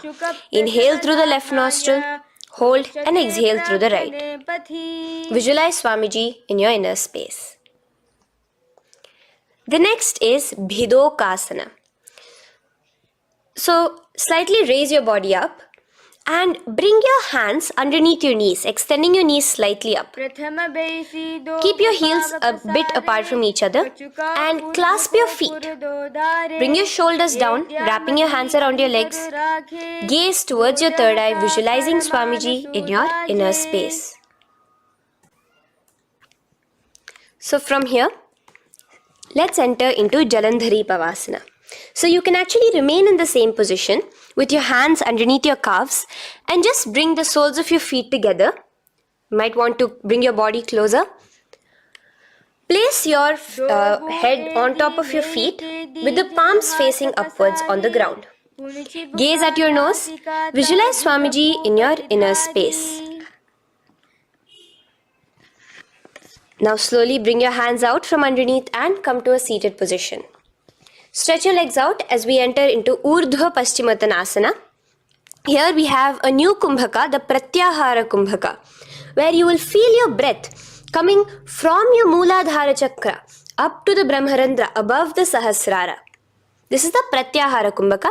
In Urdhva Paschimottanasana, extend your legs out, lift one foot behind your neck, and lean forward and down towards your foot, visualizing Swamiji in your inner space. Now, slowly, keeping your leg behind your neck, lay onto your back as we enter into Anantasana. Hold the foot from the top with the opposite hand. Visualize yourself as infinite, endless, eternal. Gaze at your nose in Anantasana. Just now, in the same position, roll onto your elbow of the hand holding the foot. Gaze at your nose, feeling in complete control like Swamiji in Ankushasana. Slowly remove the leg from behind your neck. Take a moment to stretch, relax. Lay on your back. Bring your knees towards your chest. Bring your hands around, encircling the thighs and the calves with your arms. Roll to the left and right in Drishasana, visualizing Swamiji in your inner space. The next asana is Urdhva Paschimottanasana. On the other side, let us repeat it. Raise up to a sitting position and bring the other foot behind your neck. Lean forward and down, clasping your foot. Repeating Anantasana on the other side, lay on your back, bring the opposite hand to the foot, gaze at your nose, and continuing to gaze at your nose, roll onto the elbow as we repeat Ankushasana on the other side. Now, you can release your foot and try to remain in the same position without removing the leg from behind your neck as you bring the other leg too to cross behind your neck with both your legs behind your head. Laying on your back, bring both your hands to clasp behind your back. Gaze to your nose, visualizing Swamiji in your inner space in Yoga Nidrasana. As we enter into Atmaramasana, in the same position you can uncross your hands from behind your back. Bring it up, continuing to keep it underneath the legs. Just clasp it behind your neck. So you can bring your legs out from behind your neck. Just let your hands interlace behind your neck, gazing to your nose, visualizing the Atma Rama, Bhagavan Mahavishnu within you as your soul blessing you, as you gaze at your nose in Atma Ramasana. Now, you can release your hands and legs. Continue to lay on your back as we enter into Kochikasana. Bring your knees to your chest with the soles facing upwards. Extend your arms sideways as you gaze towards your third eye, visualizing Swamiji in your inner space. Now, from Kochikasana, keep your arms reached out to the sides at shoulder level. As we enter into Jatara Parivritti 1, keep one knee bent, twist it and bring it to the ground on the opposite side with the other leg extended straight. In Jatara Parivritti 2, keep both the knees bent to one side. And in Jatara Parivritti 3, keep both the legs straight to one side. Throughout this, keep your head looking in the opposite direction. And let us repeat this on the other side. You can bring your knees back to your chest. Let your legs out, go to the other side and do Jatara Parivritti 1, 2 and 3. The next asana is Dvipada Pitham. So now, from Jatara Parivritti, you can bring your feet down, lay on your back with your knees pointed upwards, feet flat on the ground. Extend your hands, holding your ankles. And lift your hips up. Engage the Jalandhara Bandha automatically as you raise your hips up. Gaze at your nose, visualizing yourself as a bridge in Dvipada Pitham. Now, in Paryankasana, so you can lay back onto the ground and place your feet flat. Bring your arms over your head, placing the hands flat near your shoulders with the fingers pointing towards the feet. Lift your entire body up and off the ground in Paryankasana as you visualize yourself as sturdy as stone furniture. Lay back down slowly as you bring your hands out. Keep your knees to your chest here and your hands on the shoulders as we enter into Svottanasana. Visualize you're laying on your back. As a playful dog, move your hips in the circular motion. Do the Sahaja Kumbhaka. Now, let us enter into Viparita Karani. First, bringing your arms out from behind your shoulders. Let your arms be extended by the side of your body. Use the strength of your arms, palms flat on the ground, to push your body, your upper body, your lower body off the mat. And keep your legs straight above you, extended. Move your legs around and around in Viparita Karani. Automatically the Jalandhara Bandha is engaged. Breathing during the Jalandhara Bandha is the Murcha Kumbhaka. Visualize Swamiji in your inner space. The next is Viparita Karani 2. In the same position, just stop the rotational movement of your legs. Visualize Swamiji in your inner space. Now, as we enter into Langalasana, just let your feet from the top rest onto the ground above your head. Interlace your fingers in the Parashu Mudra behind your body. Visualize yourself as a plow in Langalasana, continuing to engage the Jalandhara Bandha. भूमिं कर्षयेत् लङ्घलासनं भवति. Now, in Shaita Paschimottanasana, bring your hands out from behind your body and hold on to the toes above your head. Keep your legs and hands completely straight. Visualize Paramashiva as Shaita Paschimottanasana is one of the 84 different asanas directly revealed by Paramashiva himself. Continue to do the Murcha Kumbhaka, inhaling and exhaling with the Jalandhara Bandha. Clasping your toes now, spread your feet wide apart from each other in Supta Konasana. Visualize Swamiji in your inner space. Bring your feet back together as we enter into Chakrasana. Clasp your ankles, keeping your legs and hands completely straight above your head. Visualize yourself as a chakra, a wheel in Chakorasana. Now slowly rest your back onto the ground. Keep your legs raised up in Supta Prasarita Padangushtasana. Clasp the respective toes in the Prana Mudra with your index and middle fingers and spread your legs out wide apart from each other. Visualizing Swamiji in your inner space, restart to Ujjayi Kumbhaka, where you're inhaling and exhaling, making the sound of an ocean. Bring your feet together in Supta Padangushtasana in the same position, continuing to visualize Swamiji in your inner space.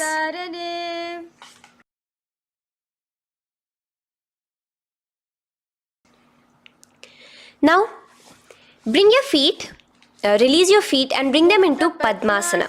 As you lay flat on your back in Matsyasana, hold the opposite elbows over your head, gazing at your nose. Visualize Matsyavatara, the fish form of Bhagavan Mahavishnu. Now in the same position, put one hand over the other, extend it straight above your head. As you visualize Lord Rama in your inner space, continue to gaze at your nose. Now, slowly bring your hands to your hips as we enter into Sarvangasana. Lift your hips and legs up into the sky, crossing your legs in Padmasana. Let your hands support you, your elbows on the floor. Do the Jalandhara Bandha as you gaze at your nose in Sarvangasana. Now, bring your hips back onto the ground in Vrishchikasana. So, in the Padmasana, just remove one foot alone. Keep one foot on the opposite knee as you pull the knee towards your face. Let your hands stretch out above your head, hooking forward as you raise your upper back off the ground, visualizing yourself as a scorpion in Vrishchikasana, gazing at your third eye. Do the Jalandhara Bandha, tucking in your chin to the chest. Now just switch your legs around as we repeat Vrishchikasana on the other side. Continuing to visualize yourself as a scorpion, gaze at your third eye. The next asana is Vrishapada Kshepasana. So come now to a complete flat position on your mat. Come down to a complete lying down position and interlace your fingers around your neck. Now raise both your feet off the ground. Extend one leg straight and the other knee to the chest in a bicycle motion. Alternate between extending and raising the knee again and again, bringing your opposite elbows to the respective knees. Visualize Swamiji in your inner space. Breathe in and out in the Sahaja. From Vrishapadakshepasana, now lay flat onto the ground with your hands by your side as we enter into Marottanasana, where you will be lifting your legs one by one, touching the ears with your knees. Visualize Swamiji in your inner space. The next asana is Vrikasana. Now what you'll be doing is laying on your back. Bring the soles of your feet flat onto the ground. Stand up completely and lay back down. Visualize yourself as a wolf in Vrikasana.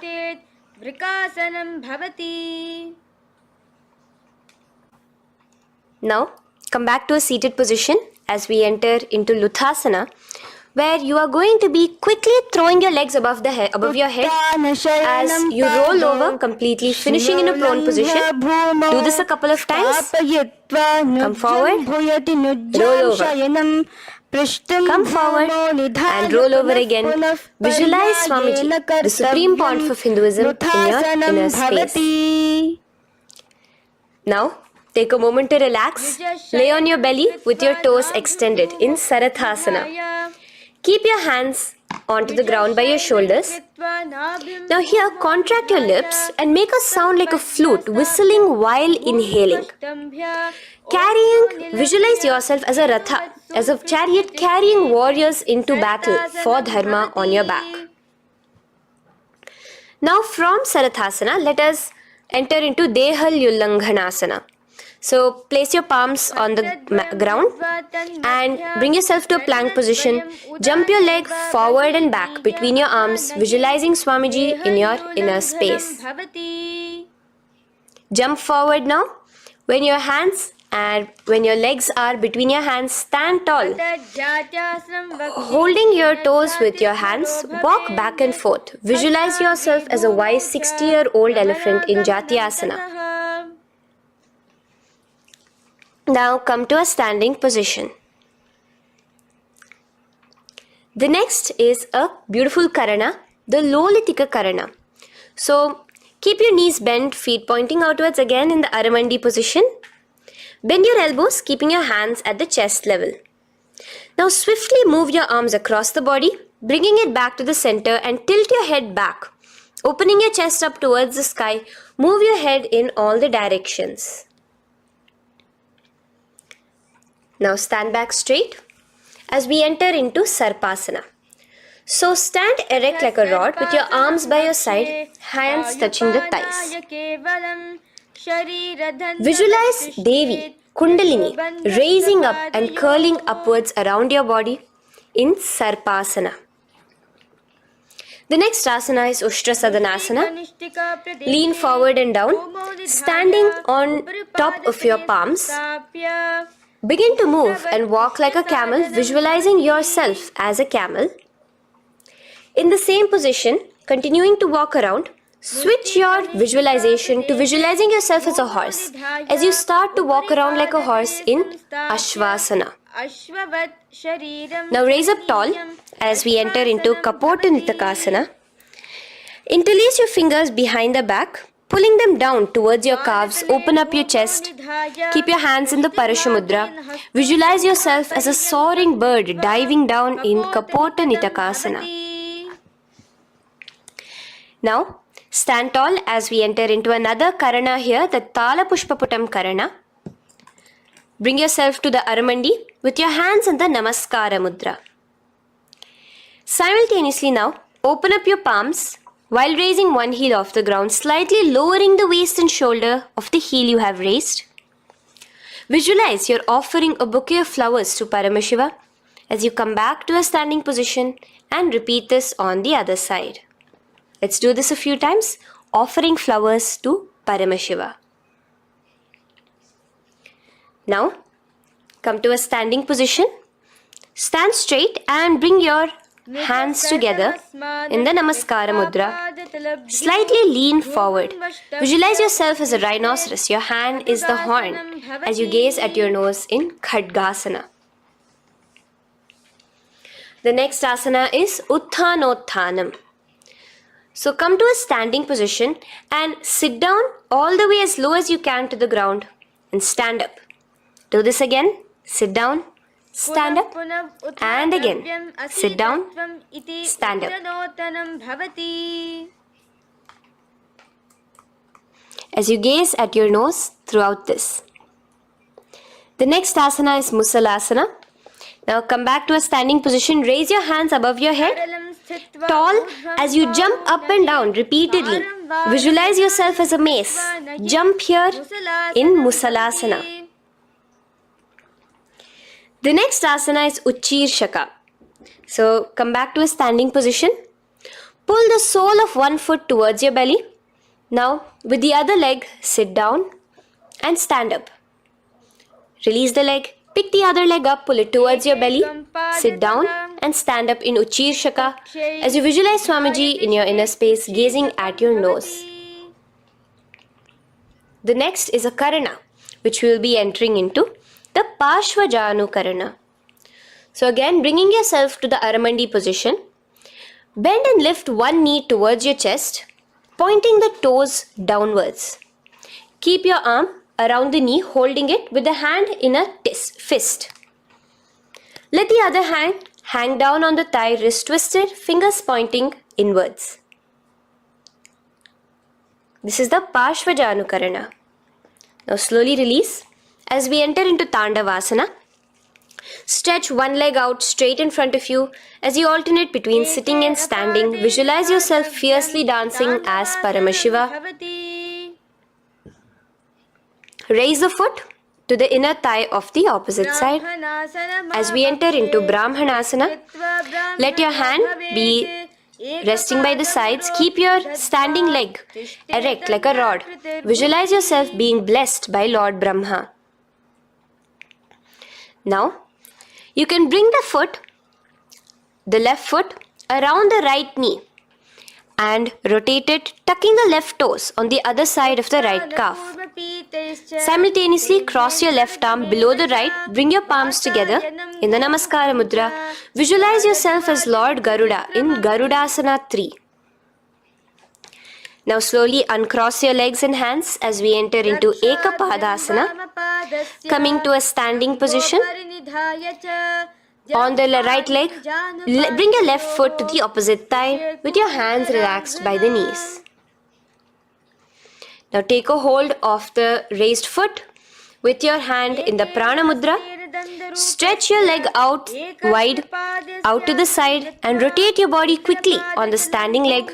Visualize yourself as the North Pole star in Dhruvasana. From here now, in the foot which is in your hand, just slowly, once you finish the rotating movement, in Trivikramasana, bring it up towards the back of your neck. Stand as tall as you can and alternate between sitting and standing. Visualize Bhagavan Mahavishnu in your inner space. Now you can take the leg out from behind your neck and stand straight. As we repeat the Parshvajanu Karana on the other side, bring your knee up to your chest, clasp your knee in a fist while the other hand comes to the opposite thigh. Hold there for a second and stretch your leg out. In Tandavasana, sit and stand. Visualize yourself fiercely dancing as Paramashiva. Bring the foot to the inner thigh, standing straight like a rod. Get your hands by your sides. Visualize yourself being blessed by Lord Brahma. In Brahmanasana on the other side. Move into Garudasana 3 on the other side as you rotate your leg over, your hand under. Visualize yourself as Lord Garuda. And uncross yourself as we move into Ekapadasana on the other side. Bring your foot to the inner thigh, to the root of the thigh and stand straight. Clasp your toes, stretch it out as we go into Dhruvasana on the other side. Visualize yourself as a pole star rotating quickly. Come back to a standing position and bring your foot behind your neck. In Trivikramasana, sit and stand. Visualize Vishnu, Bhagavan Mahavishnu in your inner space. Now, stand tall. As we do the Samanakha Karana, stand with your feet close together, toes slightly pointed outwards. Keep both the hands to the side of the body. Take a moment to breathe in and breathe out and relax. Now, slowly relax and from the standing position, slowly bend forward, bringing both your hands underneath your knees. Now, once you have squatted down fully, interlace the fingers together in the Parashamudra. Bring that interlaced fingers in front of your navel. In Ghorakanjali Asana, visualize the great sage Goraknatha, the founder of the Natha Yoga Hindu Sampradaya. As you do the Jiva Chala Kumbhaka, engage the Mula Bandha. The next asana is Kanchyasana. So now just slowly unwind your hands from each other, from your navel, and now bring your hands from the opposite side inwards underneath your calves and wrap your hands around your back. Hold them together in the Parashamudra. Keep your body, your upper body, upright, visualizing the Supreme Pontiff of Hinduism in your inner space. The next is Bhairu Asana. So slowly unclench your hands and bring them out from underneath your legs.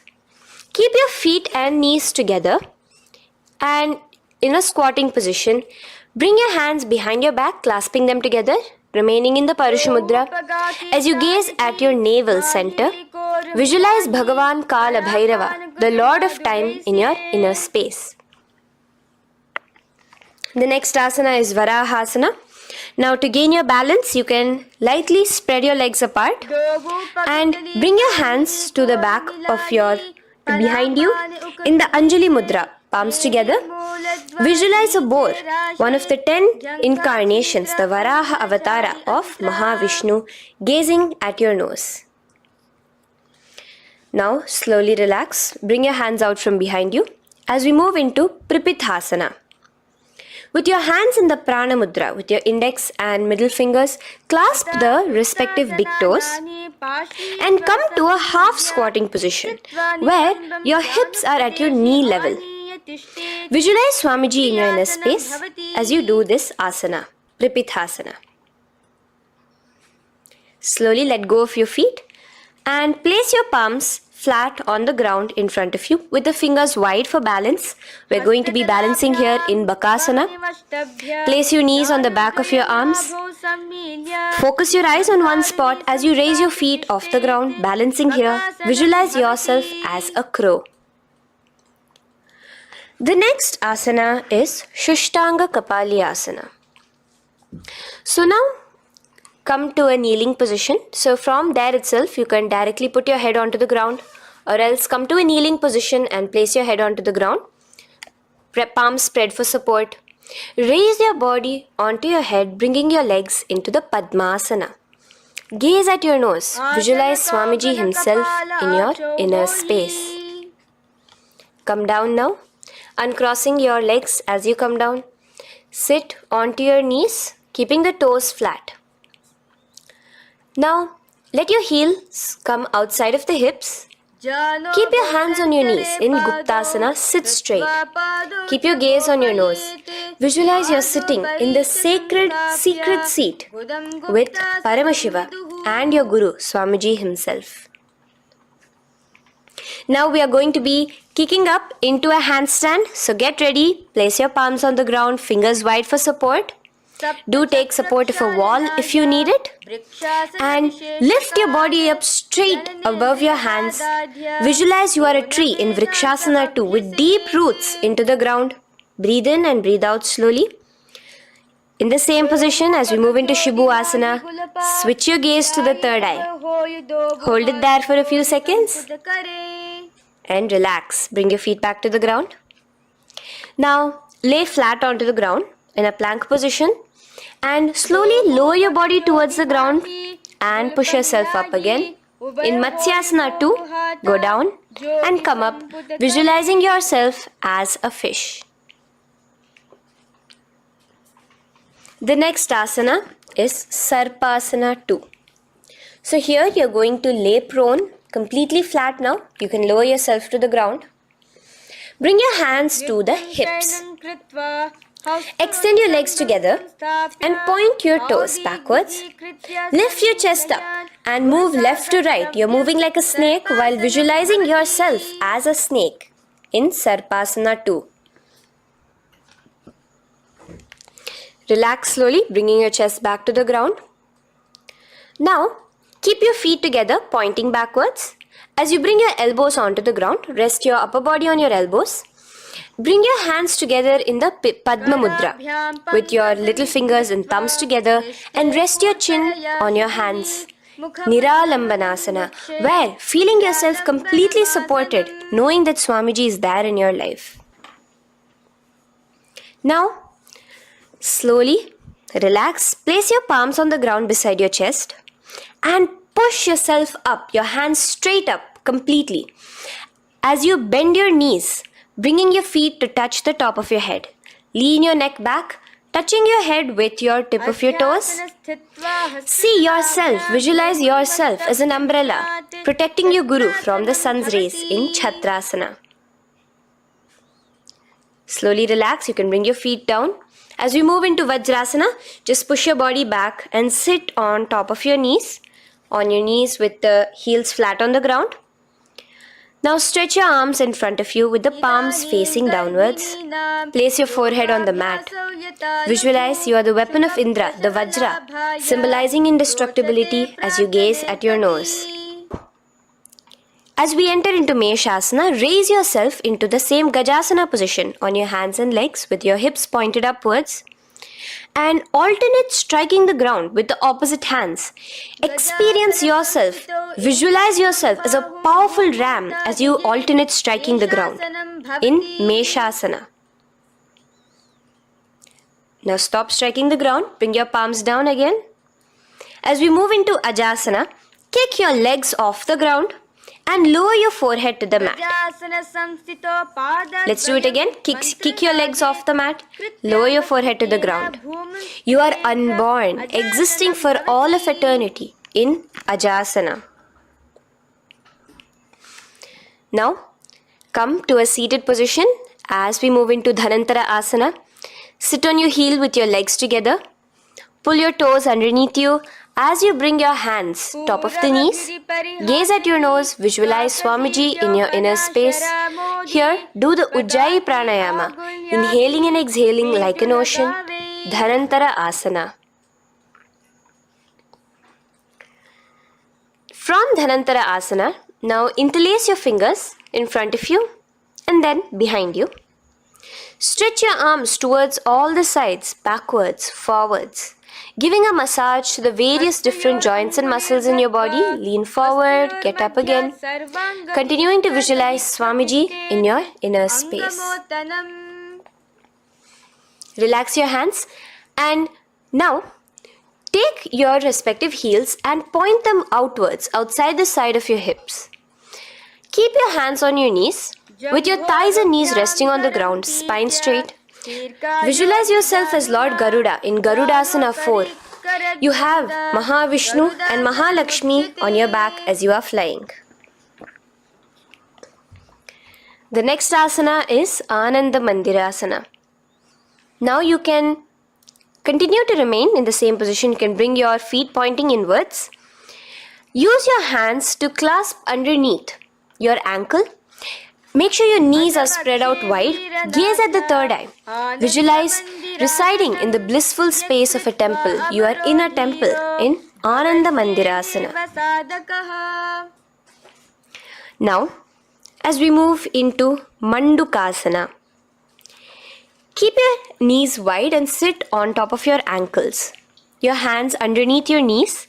Gaze to your nose. Visualize yourself as a frog. Suck in your stomach in the Udyana Bandha and remember to do the Manduki Mudra, your tongue your frog-like tongue, catching the nectar dripping from the Sahasrara Chakra in Mandukasana 2. Now, as we move into Narasimhasana, tuck your toes in and sit on top of the heels. Place your palms on the ground, spread your fingers wide and spread your knees apart onto the ground too. Gaze towards your nose, stick out your tongue and exhale forcefully, visualizing the Narasimha Avatara, the form of Mahavishnu as a half lion and half man. Now just raise up, bring your hands off the ground. Here we'll be doing a new pranayama, which is the Bhishraka pranayama, as we enter into Bhishrakasana. So continue to keep your knees and feet on the floor. As you bring your hand up to your face, make a hollow of your palms and place it over the mouth. Keep your thumbs under your teeth and close your lips. Gaze to your nose. Inhale through your left nostril, exhaling through the mouth. Gaze at your nose again. Visualize yourself as Devi, presiding over any and all minuscule fears you may have within you. Now moving back into the Ujjayi Pranayama, let us do Makadasana. So you can take your hands off your face and slowly remaining in the same position, bring it to your armpits. Bring your fingers to your armpits. Imitate as if a monkey is scratching. As you gaze to your third eye, visualize yourself as a playful monkey in Makadasana. From Makadasana, let's move into Vajra Sangharasana. So you can slowly lift your knees off the ground, just balancing on your toes, sitting on the heels. Bring your hands behind your back and clasp the opposite elbows. Gaze to your nose, embody a diamond. Visualize yourself as a diamond-like strength for yourself and your Sangha. The next asana is Khanjanasana. So now you can uncross your hands. Rest on top of the heels with your knees on the ground. Keep the toes down, ankles crossed behind. Place your palms on the mat to your side. Suck your stomach in the Uddiyana Bandha as you gaze at your nose in Khanjanasana. Now, you can uncross your ankles and just sit with your toes flat. Keep your knees wide on the floor. Rest your hands on the knees. Just relax the Uddiyana Bandha, just sucking in your perineum in the Mula Bandha. Gaze at your nose, visualize yourself as a turtle with a stable body and mind to live for hundreds of years. And without changing anything in your physical posture, just visualize yourself uniting with Swamiji himself in Yogasana. Now, raise up onto your knees, cross your ankles behind your back until the feet are coming towards the opposite knees. Now, bring your hands behind you and hold on to the calves with the fingers inside, the thumbs outside. Gaze at the third eye as you visualize yourself in a space of oneness with Paramashiva himself as Swamiji. Now you can uncross your ankles, come back to standing on your knees as we enter into Ushtrasana 2. So now, in a kneeling position, bend backward, hold your ankles with your hands. Keep your arms straight. As you push your hips forward and tilt your head backwards, visualize yourself as a camel in Ushtrasana 2. Slowly, in the same position, lower yourself onto your back in Jatyasana 2. As you are lowering yourself, experience yourself as a blooming lotus. Bring your head, the back of your head onto the mat. Gaze to your nose. Now, let's move into Viratasana. So, try your best to do this without the support of your hands, but you can use your hand support if needed as you raise up from Jatyasana and back down. Raise up and go back down as you gaze at your nose. Raise up and go back down. Visualize Swamiji in your inner space. Now from Viratasana, raise your hips up higher, bringing your forearms onto the mat behind you in a short back bend posture. Hold the back of your heels in Kapotasana. Visualize yourself as a beautiful dove, a kapota, in your inner. as we move on from Kapotasana into Varasana. So stand upright on your knees with the toes tucked. Hold your arms with the opposite hands.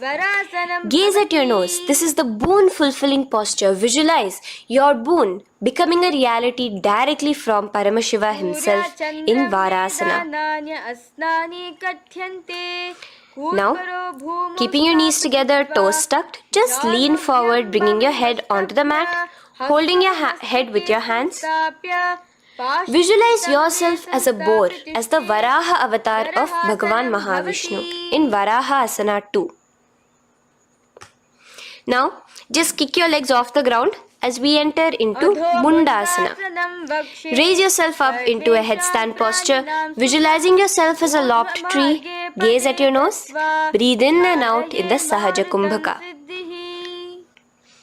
Slowly come down now. Relax. Come to a kneeling posture. Sit on your heels. Bring your head down beside your knees, your elbows adjacent to the knees, your hands holding your head. Exhale through your mouth as you gaze at your nose, visualizing Swamiji in your inner space in Andhasana. Now from here, push yourself off the mat as you come lying prone on your belly. Let your arms be extended straight out, and together lift your thighs, arms and chest off the ground, stretching your body, balancing there. Visualize yourself as a locust in Viparita Shalabhasana. The next asana is Kapalasana. So slowly lower yourself back to the ground. Now, laying on your belly, bring your arms to your side, palms downwards. Keep your forehead on the ground and your chest on the mat. Only lift your legs up into the air. Only your legs are lifting up. Visualize yourself as a skull. You are a mind with purified thoughts, a strong will to attain enlightenment in Kapalasana. The next asana is Akashik. So now, in the same position as you are, let your arms be straight out behind you. As you kick your legs up and over your head, bring your feet slowly to the mat in front of you. Push yourself, balance there. Visualize yourself as a free and open flying dove in Akashik. Bring your legs back out as you lay flat on the mat. Now push yourself onto your knees. Place your forearms on the ground and your chest down such that your navel is touching your knees. Be sturdy, visualizing yourself as a sparrow in Chatakasana. The next asana is Vrishchikasana 2. So your forearms are on the ground. Now slowly raise to your toes and kick your legs off the mat. Slowly lowering your legs to your head. Visualize yourself as a scorpion as you balance in Vrishchikasana 2. Slowly release yourself, coming back to the ground as we enter into Vrishasana. Sit down on top of your right heel and let your left foot remain outside of the hip, the ankle to the side. Place your hands on the mat, visualizing yourself as a bull in Vrishasana. Now, bring both your knees underneath you, sit on both your heels, cross your left leg over top of the right lightly, and in Lolasana, push yourself off the ground. Your knees are off the ground, you're just balancing on your hand above the mat. Visualize Swamiji in your inner space. Lower down now. Bring the left foot now outside. Bring the right foot out and sit on your left heel now. As we do Vrishasana on the other side, visualize yourself as a bull.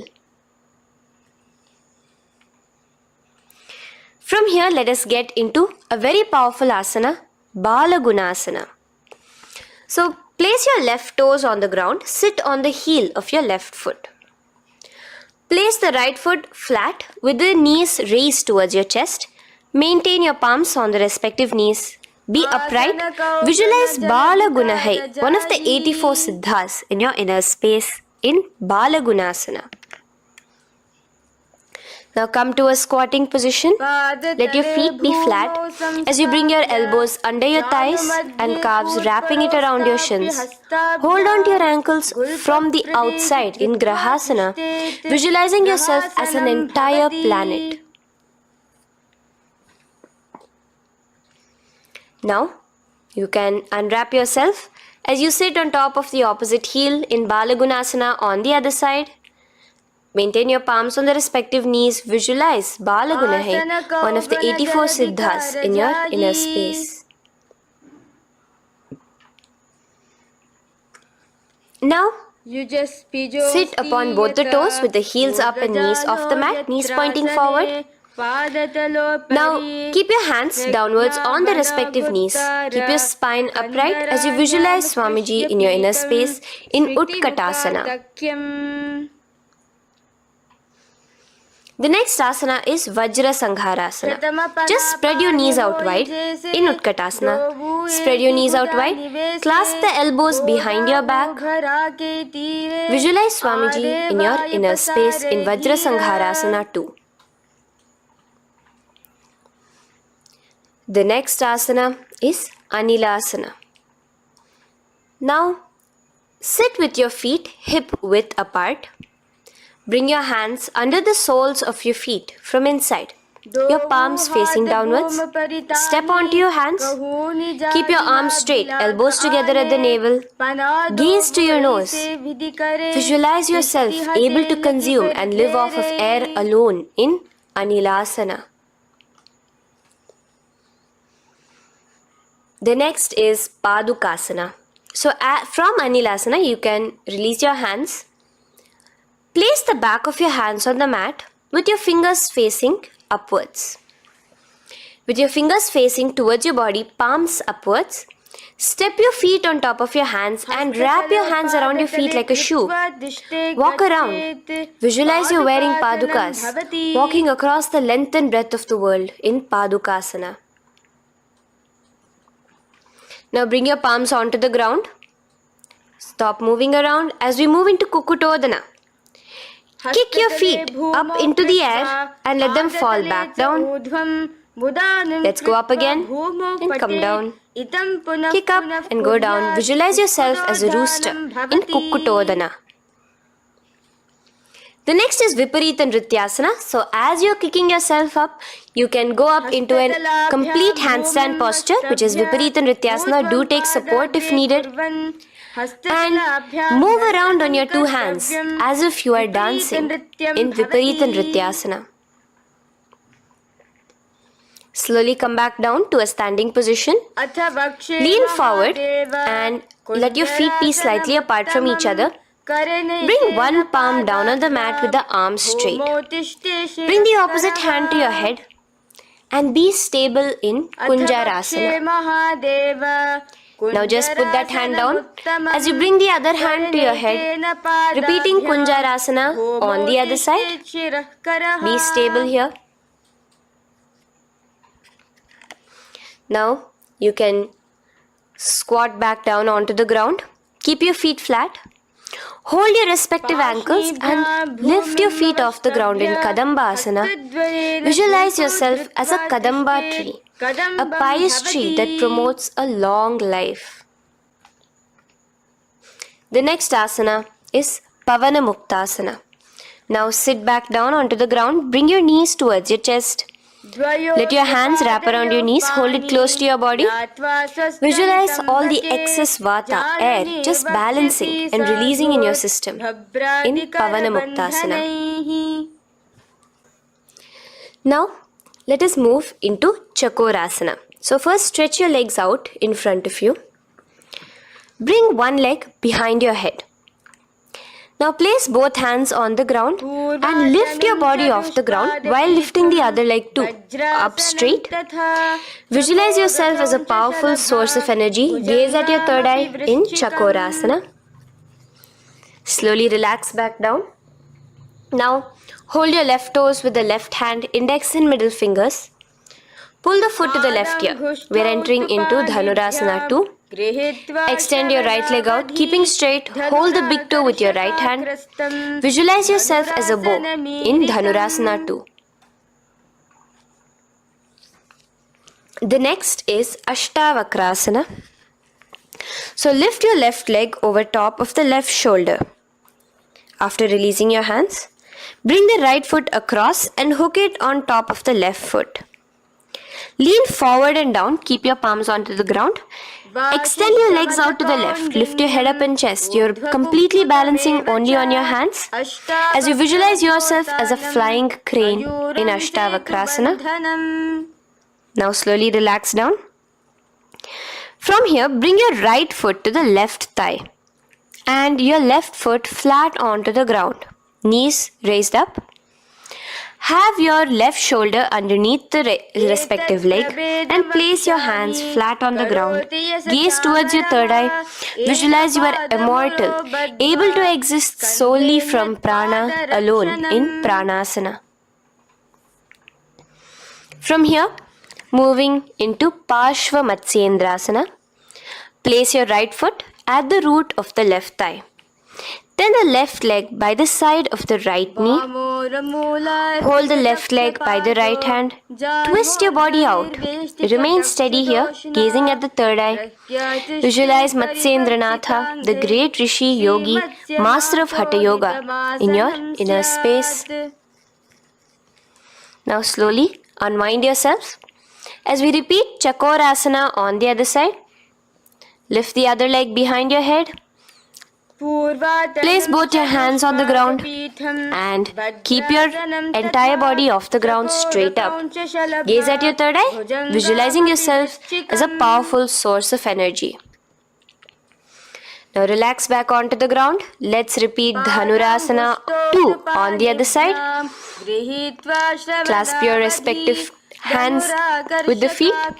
Pull one foot back, the other foot extended forward, visualizing yourself as a bow. Release your feet as you cross them over each other, over top the shoulder in Ashtavakrasana on the other side. Raise off the ground. Visualize yourself as a flying crane. The next asana, we'll be repeating Pranasana on the other side. Bring the right foot to the left thigh. Bring your hands onto the ground with the knee raised. Gaze at your third eye, visualizing yourself able to live off just prana, just air alone. And relax as we do Parshva Matsyendrasana on the other side. Twist yourself, visualizing Matsyendranatha, gaze towards your third eye. And from there, let us enter into Ardha Paschimottanasana. Keep one leg straight and press your perineum with the other heel. Bring your chest forward and down. Hold your toes and feet and bring your head towards your knees. Here in Ardha Paschimottanasana, visualize Swamiji in your inner space. Now raise up, and the foot which was at the inner thigh, now rotate it outside of the hip.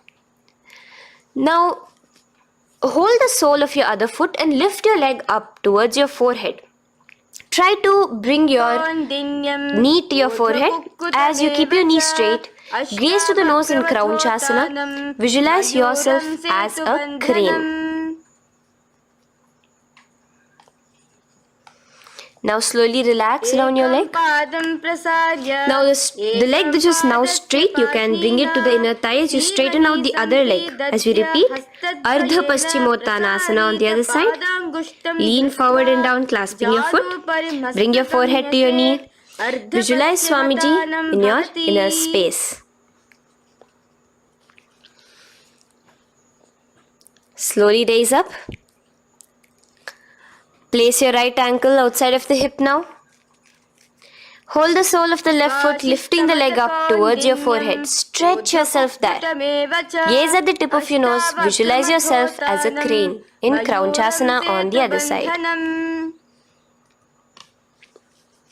Now from here, bring the soles between the thighs and calves. So once you have relaxed yourself, bring your soles between the thighs and calves. Keep your spine straight. Palms resting on your knees. Visualize a swastika, embodying peace, well-being, good fortune and prosperity as you gaze at your nose in swastikasana. Now, without changing anything about your position, just take your hands alone. Cover the respective heels with your hands in Gorakshasana as you tuck your chin to your chest in Jalandhara Bandha. Gaze at your nose. Visualize the great Rishi Gorakhnatha, the founder of the Natha Yoga Hindu order. Now release the Jalandhara Bandha. Continue to keep the Mula Bandha engaged throughout the whole sequence.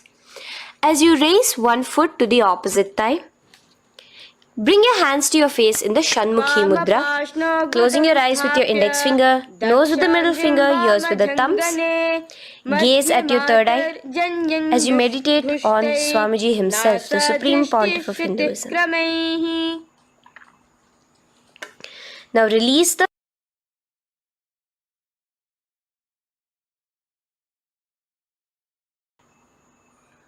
Shanmukhi Mudra. And in Yogasana 2, bring your legs into the Padmasana position over the opposite thighs.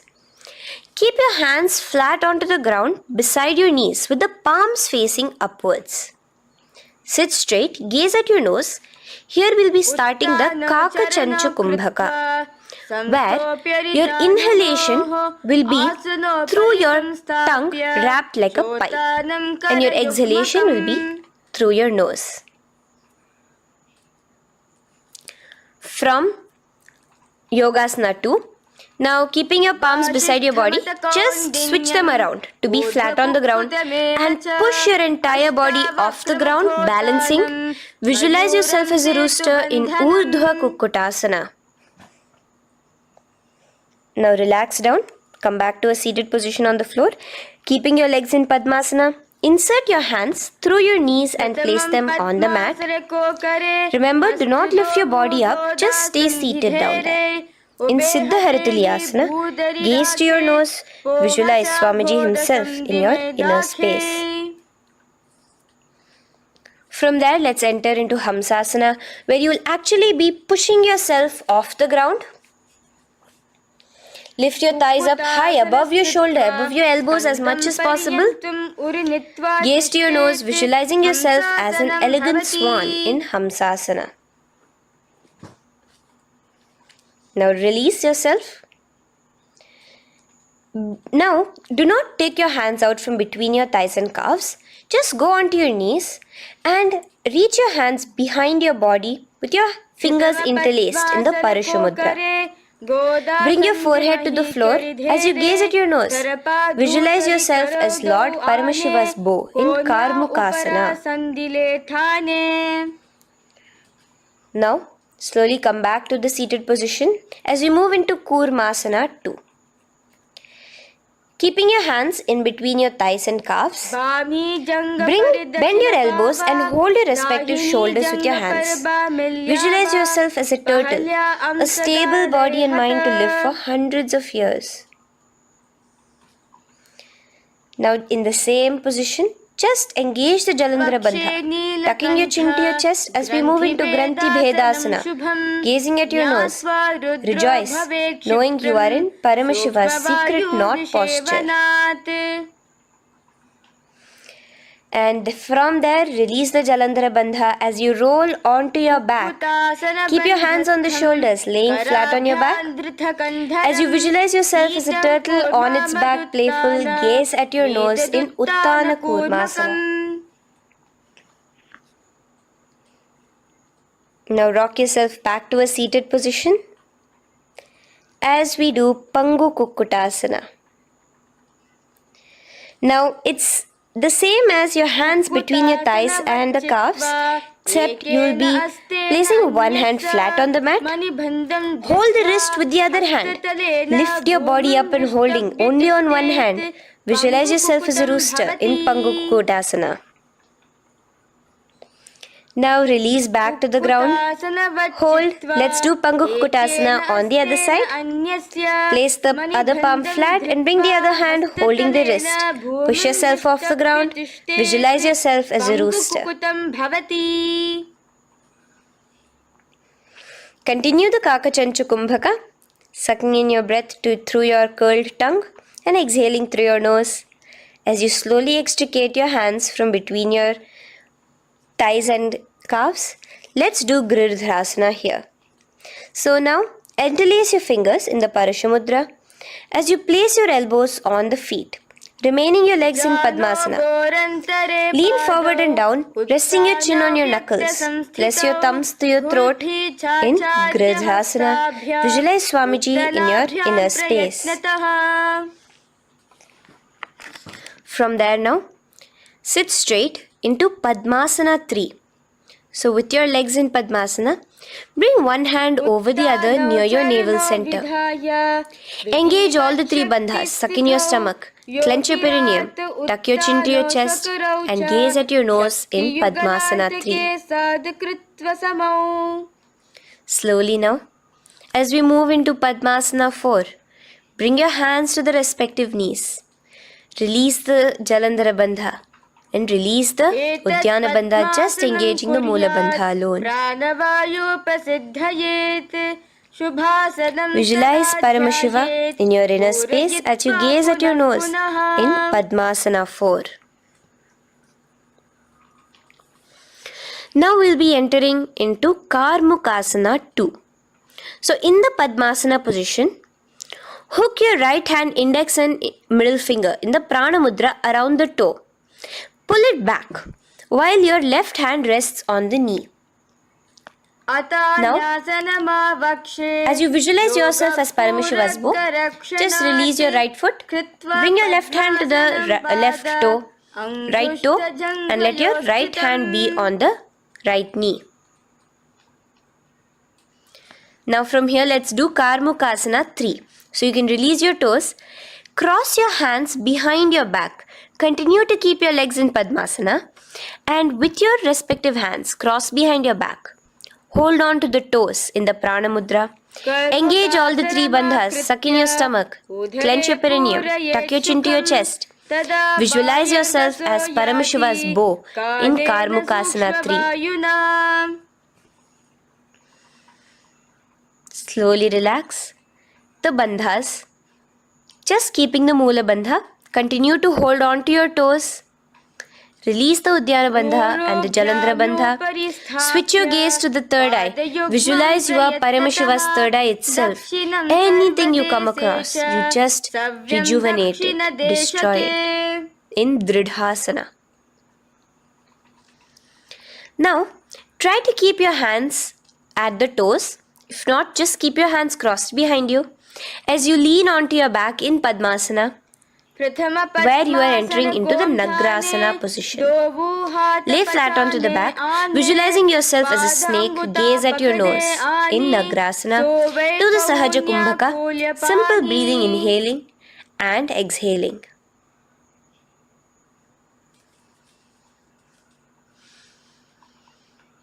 Now bring your knees to your chest. Let your hands wrap around your knees. Slowly uncross your Padmasana and bring your knees to your chest. Bring your hands to the Parashamudra, the fingers interlocked on top of your knees. As you pull your chin up to your knees, visualize yourself as a ball in Kandukasana. Now relax. Bring your feet onto the ground, the knees pointed upwards in Urdhva Pavanasana. As you interlace your fingers, bring the interlaced fingers behind your head.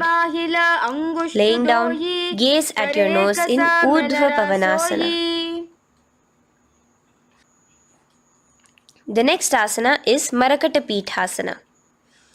Now, from behind your head, take your hands out and clasp onto your feet. Just step lightly onto your palms. As you push your hips up into the sky, automatically engaging the Jalandhara Bandha. Visualize yourself as a powerful alpha ape in Marakata Pithasana. In the same position now, bring your hands to your hips as we enter into Uttanashiki Pitakasana. Let your weight rest on your elbows as you stretch your legs out straight. Gaze at the nose. Visualize Swamiji in your inner space. From there, continuing to rest on your elbows, kick your feet up high into the sky in Narakasana. Stretch your palms out behind you, flat on the ground. Balance there. Visualize yourself blissfully traveling through hell unscathed in Narakasana. Bring your hands to your hips now as we move into Tiryanavkasana. Angling your legs down at an angle, visualize yourself as a boat crossing the ocean of samsara in Tiryanavkasana. Now from there, come back straight as we enter into Dhwajasana. Keep your legs up high above your body, your hands stretched out down behind you. As you push yourself up, visualize where Kailasa's flag respected across all nations in Dhwajasana. Hold there for a few seconds and relax now. Flat onto the ground, palms slightly away from your body. Do not move at all in Mritasana. Your body is dead. Visualize that. Visualize the Supreme Pontiff of Hinduism liberating you. Let your awareness travel to all the parts of your body in the Shakti Chalan Mudra as we do Mritasana.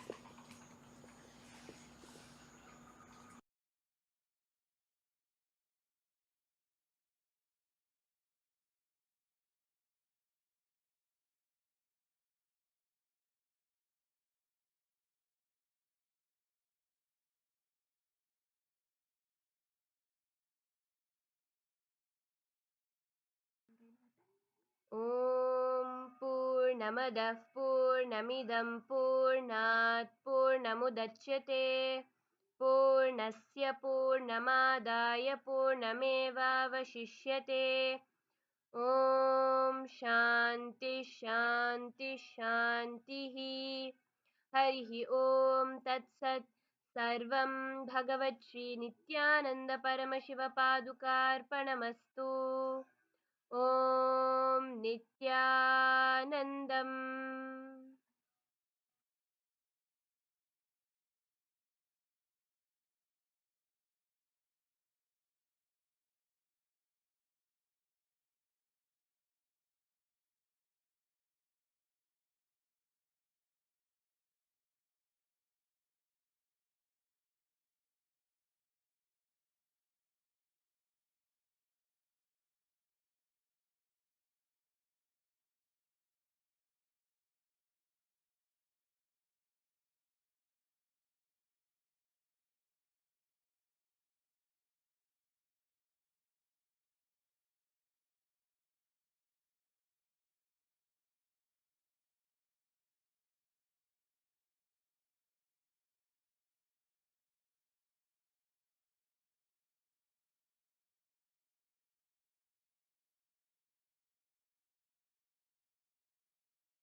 ताण्डव शैलगिरिशा नित्यपुरि नित्या नटन शङ्कर ज्योति विश्वा नित्यपुरि नित्या दामोदर प्रभु नित्यपुरिषा ओङ्कार प्रभुवे दामोदर प्रभु नित्यपुरिषा ओङ्कार प्रभुवे शिव शङ्कर गङ्गाधर हर हर हर नित्येश्वरा शिव शङ्कर गङ्गाधर हर हर हर नित्येश्वरा राज राज ध्यानपीठ नित्यपुरि भगवान् राज राज ध्यानपीठ नित्यपुरि भगवान् नीलगण्डा प्रणवमर्म परमहंस नित्या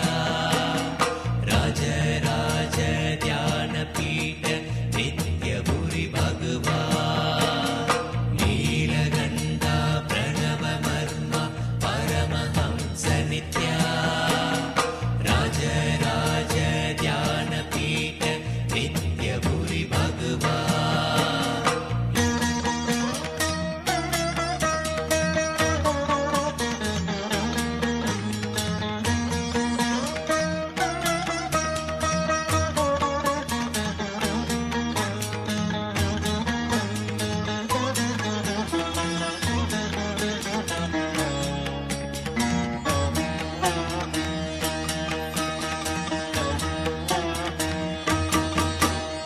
अम्बा परमेश्वरि अखिलाण्डेश्वरि नित्यपराशक्ति साम्भवि शङ्करि नित्य सर्वेश्वरि शान्तस्वरूपिणी दया करो मा कृपा करो मा माता नित्येश्वरी दया करो मा कृपा करो मा माता नित्येश्वरी नित्य शङ्करि कृपा करो मा अभय प्रदायिनी नित्य शङ्करि कृपा करो मा अभय प्रदायिनी जगतोदारिणि माता दुर्गा नित्यपुरि नित्येश्वरी जगतोदारिणि माता दुर्गा नित्यपुरि नित्येश्वरी नीलगण्डा प्रणवमर्म परमहंस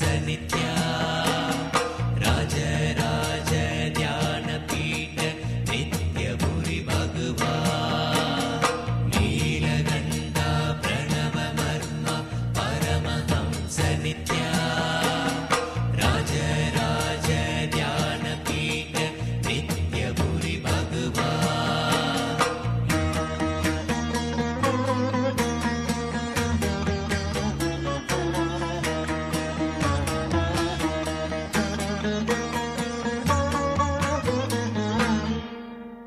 श्री गुरुनाथ नित्य गुरुनाथ सद्गुरु नित्या जय गुरुदेवा सद्गुरु देवा नित्य गुरुदेवा माता नित्येश्वरी पिता नित्येश्वरा नित्यपुरि नित्या माता नित्येश्वरी पिता नित्येश्वरा नित्यपुरि नित्या जय गुरुनाथ सद्गुरुनाथ हर हर नित्य गुरुदेवा जय गुरुनाथ सद्गुरुनाथ हर हर नित्य गुरुदेवा शरणं शरणं नित्य सद्गुरु शरणं शरणं शरणं नित्य सद्गुरु शरणं नीलगण्डा प्रणवमर्म Paramhans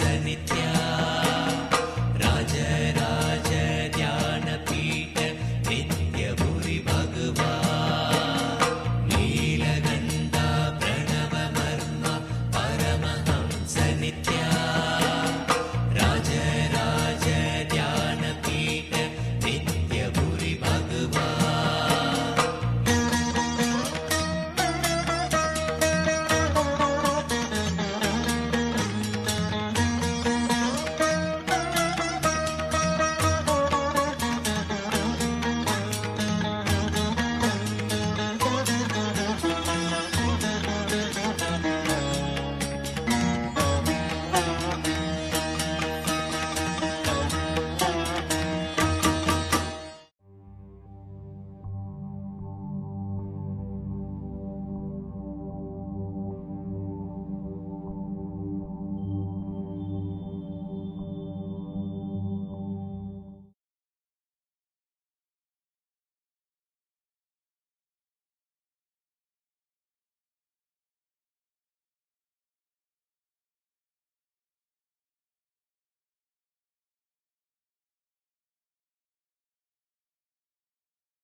Nityanandam Paramasudam Kevalam Jnanamurtim Dvandvatitam Gagana Sudrisham Tattvamasya Dhilaksham Ekam Nityam Vimalamachalam Sarvati Sakshi Bhutam Bhavatitam Triguna Rahitam Sadgurum Tam Namami.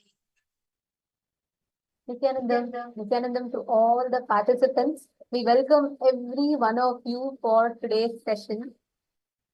Today, the program is very, very special because you're going to be experiencing something that is beyond your life, beyond your physical body. In today's program, you're going to be addressing one of the most obvious, one of the most, like everyone that is born has this as an intrinsic part of their living. And yet, one of the most unknown, one of the most mysterious subjects in life, which is death. I'd like to start with one of my favorite powerful cognitions from Swamiji. Swamiji said, if you do not know death, every moment of your life, you are dying. You're living through death. If you know what is death, even through death, you are living. If you just understand about death, because we may think, oh, death is towards the end of my life. No, it has a big role to play in every moment of your life, every decision you take, every single action that you do. This entire day, Swamiji has designed based on all the revelations, the powerful cognitions, the processes, the truths, the sacred secrets on death, how to go beyond death. So today's session is very, very special. We thank all of you for being joining today. If you have any of your friends, family members who you think really, especially if you have children, anyone in fact, if you bring them today, this is the best way. If they understand death and start their life, their whole life will be filled with so much of joy, so much of bliss, so much of completion. So please take a few minutes. If you have any of your friends and family members, please have them join in, invite them, and share with them so they can come and be a part of this experience. We are going to have special death meditation process, a conscious death meditation process today. So I request all of you to invite the others, whoever is not here with you, please invite them. And can I request everyone to please view on camera? I, Alex, Julie Silla, Charmaine Muse, Shen Wong. Can I request all of you to please come on camera?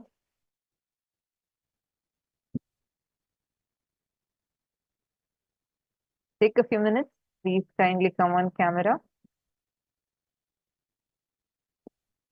Great. Today, because it's a very, very important process, make sure you're here throughout the day, and please ask us any questions. If you have any kind of doubts, questions you have, feel free to ask us. Because today's every session is very important for you to have the best experience in the conscious death meditation process. So let us first enter into the power manifestation session. We're going to be starting with a round of power manifestation session right after yoga. We all just finished the yoga. And right now, we're all going to be manifesting the power of the third eye. Being able to see any detail, any nuances of whatever you want through the third eye. Now, all the participants that are here, I request all of you to please blindfold yourself completely. We're going to be projecting an image for all of you to see, and I'm going to request all the participants to connect to Swamiji and see through the third eye and identify what all the details, what exactly is the picture, image that is being projected to all of you. All right, shall we start?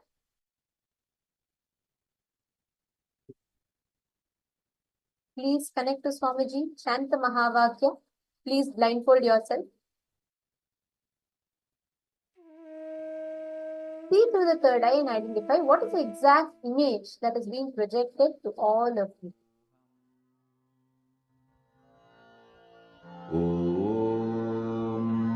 Nityananda Paramashivoham